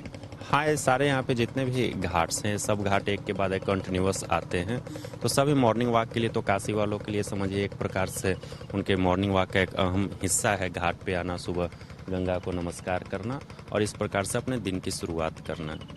ये तो घाट का बात है, और पॉलिटिकल चर्चा क्या लग रहा है, मतलब क्या हो रहा है इधर काशी में, आपको क्या लगता है इस बार क्या होने वाला है? इस बार तो वही बस यही लगता है कि मार्जिन कितना होने वाला है, क्योंकि मोदी जी ने तो यहाँ पे काम काफ़ी किया। अगर आप इस घाट के ऊपर खड़े हैं तो कहीं ना कहीं इसमें मोदी जी का योगदान है, क्योंकि आप अगर 14 से पहले यहाँ पे आते तो शायद यहाँ पे खड़े रहने लायक भी स्थिति नहीं थी। आप रात में आओगे तो यहाँ की लाइटिंग्स आपको काफ़ी अट्रैक्ट करेंगी, और इतना जो आप साफ सफाई देख रहे हैं तो कहीं ना कहीं यहाँ के जो सांसद हैं नरेंद्र मोदी, तो उनका इसमें बहुत योगदान रहा है। तो इस बार तो उनके टक्कर में वैसे है नहीं कोई, सिर्फ फॉर्मेलिटी के लिए लोग कैंडिडेट्स खड़ा कर रहे हैं। तो बेसिकली यही है कि उनका जीत का जो मार्जिन है वो कितना रहता है। वाराणसी से हमें काफी गर्व है कि लोग तो सांसद चुनते हैं, लेकिन हम वाराणसी वाले अपना प्रधानमंत्री चुनते हैं। ये सौभाग्य हमें प्राप्त होता है, इसलिए आएगा तो मोदी ही। ಧನ್ಯವಾದ ಅಂಶವಾದ. ಇದು ಇವನು ಹೇಳ್ತಾ ಇರುವಂತ ಮಾತು. ಈ ವಿದ್ಯಾರ್ಥಿ ಹೇಳುವಂತ ಮಾತನ್ನು ಕೇಳೋದಾದ್ರೆ ಎಲ್ಲರೂ ಕೂಡ ಸಂಸದರನ್ನ ಆಯ್ಕೆ ಮಾಡ್ತಾರೆ, ಆದ್ರೆ ನಾವು ಪ್ರಧಾನಮಂತ್ರಿನ ಆಯ್ಕೆ ಮಾಡ್ತೀವಿ, ಈ ತರ ಒಂದು ವಿಶೇಷವಾದಂತ ಹೆಮ್ಮೆ ನಮಗಿದೆ ಅಂತ ಹೇಳ್ತಾರೆ. ಹೀಗಾಗಿ ಪೊಲಿಟಿಕಲಿ ನೋಡೋದಾದ್ರೆ ನೀವು ಕಾಶಿಯ ಯಾವುದೇ ಘಾಟಲ್ಲಿ ಹೋದ್ರು ಕೂಡ ಎಲ್ಲರೂ ಹೇಳುವಂತ ಮೋದಿ ಮೋದಿ ಅನ್ನುವಂತ ಮಾತಲ್ಲಿ ಹೆಚ್ಚಾಗಿ ಕೇಳಬರ್ತದೆ. ಯಾಕಂದ್ರೆ 2014 ಬಳಿಕ ಈ ಘಾಟ್ ಸಂಪೂರ್ಣವಾಗಿ ಬದಲಾವಣೆ ಆಗಿದೆ. ಈ ಕಾರಣಕ್ಕೋಸ್ಕರ ನಾವು ಮೋದಿಗೆ ಮಣೆಯನ್ನ ಹಾಕ್ತೀವಿ ಅಂತ ಹೇಳ್ತಾರೆ. ಇದು ಜೈನ್ ಘಾಟ್ನ ಕತೆ. ಮುಂದೆ ಹೋಗೋಣ, ಇನ್ನಷ್ಟು ಘಾಟ್ಗಳು ಹೇಗಿದೆ ನೋಡೋಣ ಬನ್ನಿ.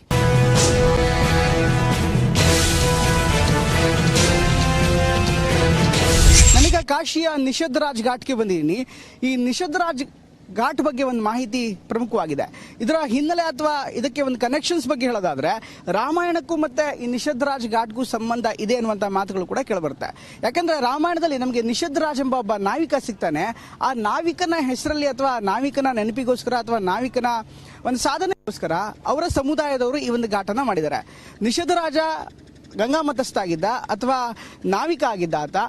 ನಾವಿಕ ಆಗಿದ್ದಂತ ಹಿನ್ನೆಲೆ ಆತ ರಾಮನ ಹೊಳೆದಾಡಿಸ್ದ ಅಥವಾ ದೋಣಿಯಲ್ಲಿ ಕರ್ಕೊಂಡು ಹೋಗಿದ್ದ ಅನ್ನುವಂಥ ಪ್ರತೀತಿ ಕೂಡ ಇದೆ. ರಾಮಾಯಣದಲ್ಲೂ ಕೂಡ ಅದರ ಉಲ್ಲೇಖ ಇದೆ.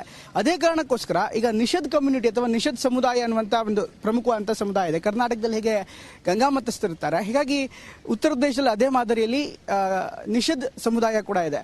ಅವರ ಪ್ರಮುಖ ಉದ್ಯೋಗ ಅಂದ್ರೆ ಈ ಗಂಗೆಯನ್ನೇ ನಂಬಿಕೊಂಡು ಈ ದೋಣಿಯಲ್ಲಿ ಜೀವನ ಮಾಡ್ತಿರ್ತಾರೆ. ನೋಡ್ಬೋದು, ಹೀಗಾಗಿ ಸಾಕಷ್ಟು ದೋಣಿಗಳಿವೆ.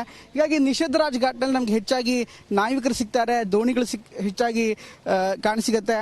ಈ ಗಂಗೆಯನ್ನೇ ನಂಬ್ಕೊಂಡು ಅದರಲ್ಲೂ ಪ್ರಮುಖವಾಗಿ ದೋಣಿಯನ್ನ ಹಾಗೂ ಮೀನುಗಾರಿಕೆಯನ್ನ ನಂಬ್ಕೊಂಡು ಅನೇಕರು ಬದುಕ್ತಾ ಇದ್ದಾರೆ. ಈ ಘಾಟ್ ಏನಿದೆ ನಿಷದ್ರಾಜನ ನೆನಪಿನಲ್ಲಿ ಒಂದು ದೇವಸ್ಥಾನವನ್ನು ಕೂಡ ಮೇಲ್ಗಡೆ ಮಾಡಲಾಗಿದೆ. ನೋಡ್ಬೋದು, ಹಾಗೆ ಅಲ್ಲಿ ನೋಡಿದ್ರೆ ಗೊತ್ತಾಗತ್ತೆ. ಸಮುದಾಯದವರೆಲ್ಲರೂ ಕೂಡ ಸೇರಿ ನಿಷದ್ರಾಜನ ನೆನಪಿಗೋಸ್ಕರ ಒಂದು ನಿಷದ್ರಾಜನ ದೇವಸ್ಥಾನವನ್ನು ಕೂಡ ಮೇಲ್ಗಡೆ ಮಾಡಿದ್ದಾರೆ. ಹೀಗಾಗಿ ಈ ಘಾಟ್ ಏನಿದೆ ಐತಿಹಾಸಿಕವಾಗೂ ಕೂಡ ಅಥವಾ ಪೌರಾಣಿಕವಾಗೂ ಕೂಡ ಸಾಕಷ್ಟು ಹಿನ್ನೆಲೆಯನ್ನ ಕಂಡುಕೊಂಡಿದೆ.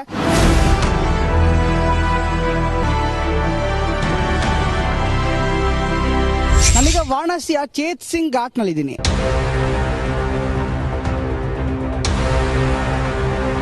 ಈ ಘಾಟ್ ಸರಿಸುಮಾರು 1770 ಇಸ್ವಿಲಿ ನಿರ್ಮಾಣ ಮಾಡಲಾಗಿದೆ ಅನ್ನುವಂತ ಮಾಹಿತಿ ಲಭ್ಯವಾಗಿದೆ. ಇದನ್ನ ರಾಜ ಚೇತ್ ಸಿಂಗ್ ಅಂತ ಅಂದ್ರೆ ವಾರಣಾಸಿಯ ರಾಜ ಆಗಿದ್ದಾತ. ಆ ಸಂದರ್ಭದಲ್ಲಿ 1770ರಲ್ಲಿ ಈ ಒಂದು ಕೋಟೆಯನ್ನ ನಿರ್ಮಿಸ್ತಾನೆ. ಇದನ್ನ ಕೋಟೆ ಮಾದರಿ ಅಥವಾ ಒಂಥರ ಪ್ಯಾಲೇಸ್ ಮಾದರಿಯಲ್ಲಿ ಈ ಕಟ್ಟಡ ಯೂಸ್ ಆಗ್ತಾ ಇತ್ತು. ಮೊದಲಿಂದಲೂ ಕೂಡ ಇಲ್ಲಿ ಸಾಕಷ್ಟು ಚಟುವಟಿಕೆಗಳು ರಾಜ ಚೇತ್ ಸಿಂಗ್ನ ರಾಜಕೀಯ ವಿದ್ಯಮಾನಗಳು ವ್ಯವಹಾರಗಳೆಲ್ಲವೂ ಕೂಡ ಇಲ್ಲಿಂದನೇ ನಡೀತಾ ಇತ್ತು. ಅದಾದ ಬಳಿಕ 1780ರಲ್ಲಿ ಬ್ರಿಟಿಷರು ಈ ಕೋಟೆ ಮೇಲೆ ಆಕ್ರಮಣ ಮಾಡ್ತಾರೆ. ಅದಾದ ಬಳಿಕ 1781ರಲ್ಲಿ ರಾಜ ಚೇತ್ ಸಿಂಗ್ ಬ್ರಿಟಿಷರಿಗೆ ಸೋಲನ್ನು ಒಪ್ಕೋತಾನೆ. ಅದಾದ ಬಳಿಕ ಈ ಕೋಟೆ ಏನಿರುತ್ತೆ ಅದು ಬ್ರಿಟಿಷರ ಬ್ರಿಟಿಷರ ತೆಕ್ಕೆಗೆ ಹೋಗುತ್ತೆ. ಬ್ರಿಟಿಷರು ಇದನ್ನು ಸಂಪೂರ್ಣವಾಗಿ ತಮ್ಮ ತೆಕ್ಕೆಯಲ್ಲಿ ಇಟ್ಕೊಂಡು ಅವರಿಗೆ ಬೇಕಾದಂತೆ ಉಪಯೋಗಿಸ್ಕೋತಾ ಇದ್ರು. ಅದಾದ್ಮೇಲೆ ಮತ್ತೆ 19ನೇ ಶತಮಾನದಲ್ಲಿ ಇದನ್ನ ಇನ್ನೊಬ್ಬ ರಾಜ ನಾರಾಯಣ್ ಸಿಂಗ್ ಅಂತ ಇರ್ತಾನೆ. ಆತ ಇದನ್ನ ಕೋಟೆನ ಮತ್ತೆ ಮರುವಶ ಮಾಡ್ಕೋತಾನೆ.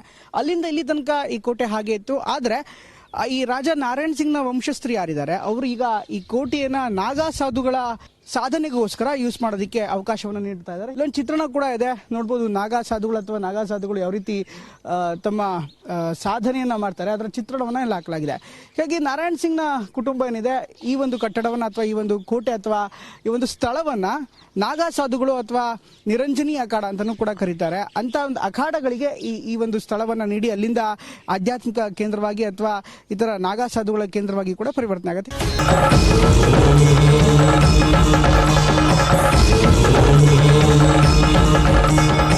ನಾನೀಗ ಚೇತ್ ಸಿಂಗ್ ಘಾಟ್ನಿಂದ ನಿರಂಜನಿ ಘಾಟ್ಗೆ ಬರ್ತಾ ಇದ್ದೀನಿ.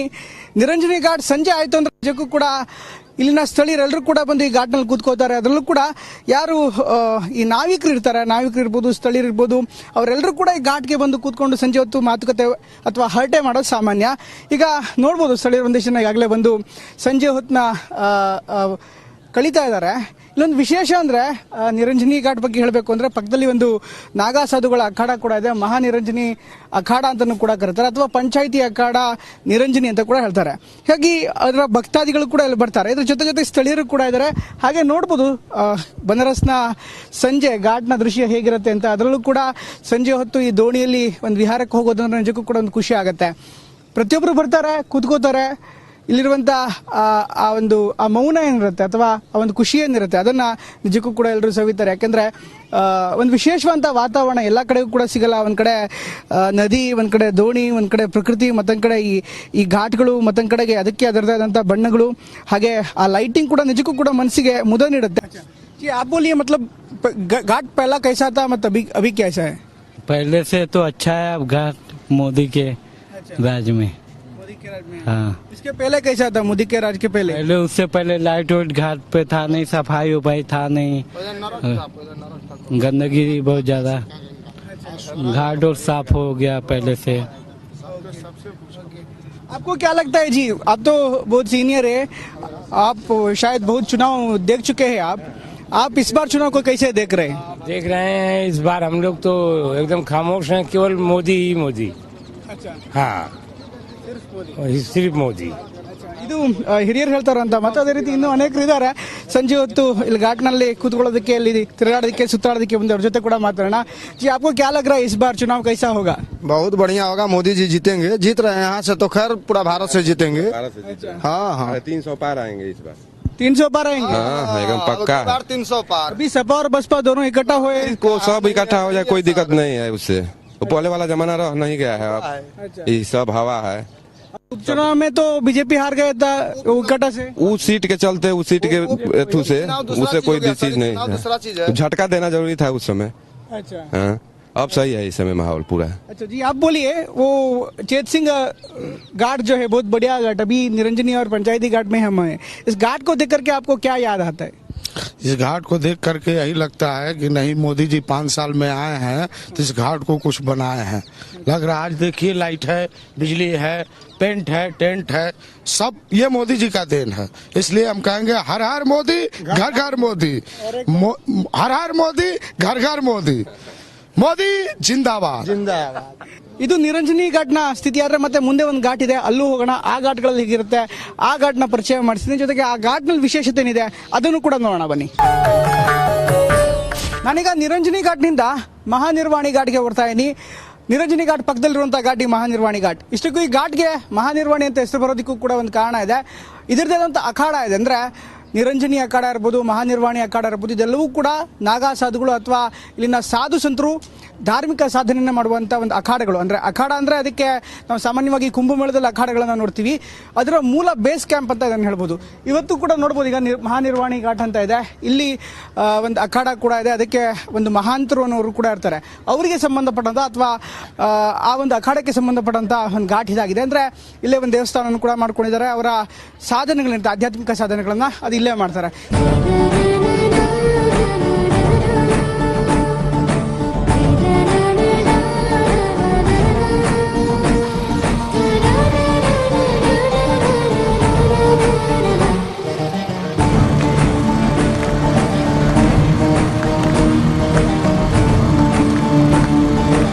ಕಾಶಿಯ ಒಂದೊಂದು ಘಾಟ್ನಲ್ಲೂ ಕೂಡ ಒಂದೊಂದು ವಿಶೇಷತೆ ಇದೆ, ಒಂದೊಂದು ಸಂಪ್ರದಾಯ ಇದೆ. ನಾನೀಗ ನಿರ್ವಾಣಿ ಘಾಟಿಂದ ಹನುಮಾನ್ ಘಾಟ್ಗೆ ಬಂದಿದ್ದೀನಿ. ಹನುಮಾನ್ ಘಾಟ್ನಲ್ಲಿ ಒಂದು ಸಂಪ್ರದಾಯ ಇದೆ. ಇಲ್ಲೊಂದು ವಿಶೇಷವಾದ ಸಂಪ್ರದಾಯ ಅಂದರೆ ಸೀತಾರಾಮ ಕಲ್ಯಾಣವನ್ನು ದೋಣಿಯಲ್ಲಿ ಮಾಡ್ತಾರೆ, ಅಥವಾ ಸೀತಾರಾಮ ಕಲ್ಯಾಣವನ್ನು ಮಾಡಿ ಶ್ರೀರಾಮ ಮತ್ತು ಸೀತೆಯ ವಿಗ್ರಹವನ್ನು ದೋಣಿಯಲ್ಲಿ ಮೆರವಣಿಗೆ ಮಾಡ್ತಾರೆ. ನನಗೆ ಅಂಥದ್ದೇ ಒಂದು ದೋಣಿಯಲ್ಲಿ ಇದನ್ನು ನೋಡ್ಬೋದು.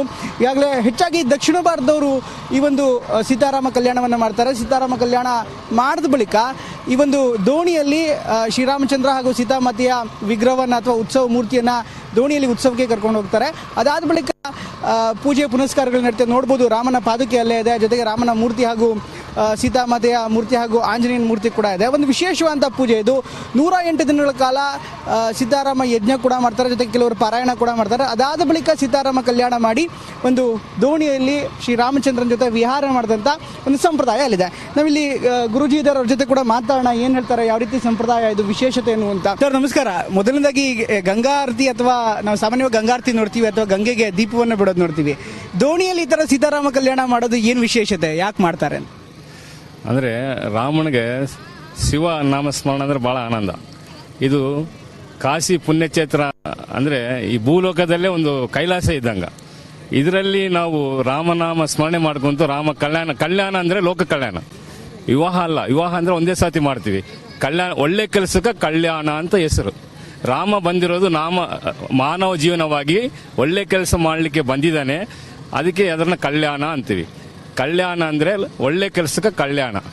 ರಾಮ ಒಳ್ಳೆ ಕೆಲಸ ಮಾಡಿದಾನೆ, ಅದೇ ನಾವು ಕಲ್ಯಾಣ ಮಾಡ್ತೀವಿ. ಅದರಲ್ಲೂ ಕಾಶಿಯಲ್ಲಿ ಈ ಥರ ದೋಣಿಯಲ್ಲಿ ಯಾಕೆ ಮಾಡೋದು ಅಂತ ಒಂದು ವಿಶೇಷತೆ ಏನು ಅಂತ? ದೋಣಿಯಲ್ಲಿ ನದಿ ಪವಿತ್ರವಾದ ಗಂಗಾ ನದಿ, ಅದು ಶ್ರೀಹರಿ ಪಾದಲಿದ್ದ ಉದ್ಭವ ಆಗಿರೋ ನದಿ ಅದು ಗಂಗಾಮಾತೆ. ಅದರಲ್ಲಿ ನಾವು ವಿಹಾರ ಮಾಡ್ಕೊಂತ ಭಗವನ್ನಾಮ ಸ್ಮರಣೆ ಮಾಡ್ಕೊಂತ ರಾಮ ಕಲ್ಯಾಣ ಮಾಡಿದ್ರೆ ಇನ್ನೂ ಹೆಚ್ಚು ನಮಗೆ ಪವಿತ್ರವಾಗ್ತೀವಿ ಅಂತ ಭಾವನೆಲಿದ್ದು ಮಾಡ್ತಿದ್ವಿ. ಧನ್ಯವಾದ ನಮ್ಮ ಜೊತೆ ಮಾತಾಡೋದಕ್ಕೆ. ಇದು ನಮಗೆ ಕಂಡುಬರ್ತಾ ಇರುವಂಥ ಒಂದು ದೃಶ್ಯ. ದೋಣಿಯಲ್ಲಿ ಸೀತಾರಾಮ ಕಲ್ಯಾಣ ಮಾಡಿ ಇಲ್ಲಿ ದೋಣಿಯಲ್ಲೇ ಮೆರವಣಿಗೆ ಮಾಡ್ತಾರೆ. ನೋಡ್ಬೋದು, ಈಗಾಗಲೇ ಭಕ್ತರೆಲ್ಲರೂ ಕೂಡ ಬಂದಿದ್ದಾರೆ, ಬೇರೆ ಬೇರೆ ಭಾಗದಿಂದ ಬರ್ತಾರೆ. ಹೆಚ್ಚಾಗಿ ದಕ್ಷಿಣ ಭಾರತದವರೆಲ್ಲರೂ ಕೂಡ ಈ ಭಾಗದಲ್ಲಿ ಬಂದಿರ್ತಾರೆ. ಅವರು ಈ ಸೀತಾರಾಮ ಕಲ್ಯಾಣ ಅಥವಾ ಹವನವನ್ನು ಮಾಡಿ ಆನಂತರ ದೋಣಿಯಲ್ಲಿ ಸೀತಾರಾಮ ಮೂರ್ತಿ ಏನಿರುತ್ತೆ ಅದನ್ನು ಮೆರವಣಿಗೆ ಕೂಡ ಮಾಡಲಾಗುತ್ತೆ. ಹೀಗಾಗಿ ಕಾಶಿ ನಾನಾ ಥರದ ಸಂಪ್ರದಾಯಕ್ಕೆ ತವರೂರಾಗಿದೆ. ಅದರಲ್ಲೂ ಕೂಡ ಕಾಶಿಯ ಘಾಟ್ಗಳು, ಒಂದೊಂದು ಘಾಟ್ಗಳಿಗೆ ಹೋಗ್ತಾ ಇದ್ರು ಕೂಡ ಒಂದೊಂದು ಥರದ ಜೀವನ, ಒಂದೊಂದು ರೀತಿಯ ಸಂಪ್ರದಾಯ, ಒಂದೊಂದು ರೀತಿಯ ಆಚರಣೆಗಳು ನಮ್ಗೆ ಕಂಡು ಬರ್ತಾ ಇರ್ತದೆ. ಅದರಲ್ಲೀಗ ಹನುಮಾನ್ ಘಾಟ್ನಲ್ಲಿ ಈ ಥರ ಸೀತಾರಾಮ ಕಲ್ಯಾಣ ನಮಗೆ ಕಂಡು ಬರ್ತಾ ಇದೆ.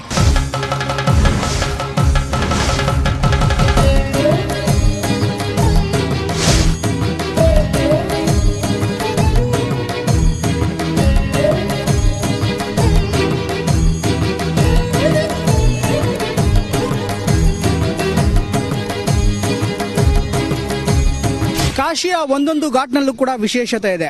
ಕಾಶಿಯ ಘಾಟ್ನ ಹಿಂದೆ ಒಂದು ಇತಿಹಾಸ ಇದೆ, ಚರಿತ್ರೆ ಇದೆ, ಸಂಪ್ರದಾಯ ಇದೆ, ಸಂಸ್ಕೃತಿ ಇದೆ. ಇದು ಇವತ್ತಿನ ಘಾಟ್ ಯಾತ್ರೆ. ನಿರಂತರ ಸುದ್ದಿಗಾಗಿ ನೋಡ್ತಾ ಇರಿ TV9.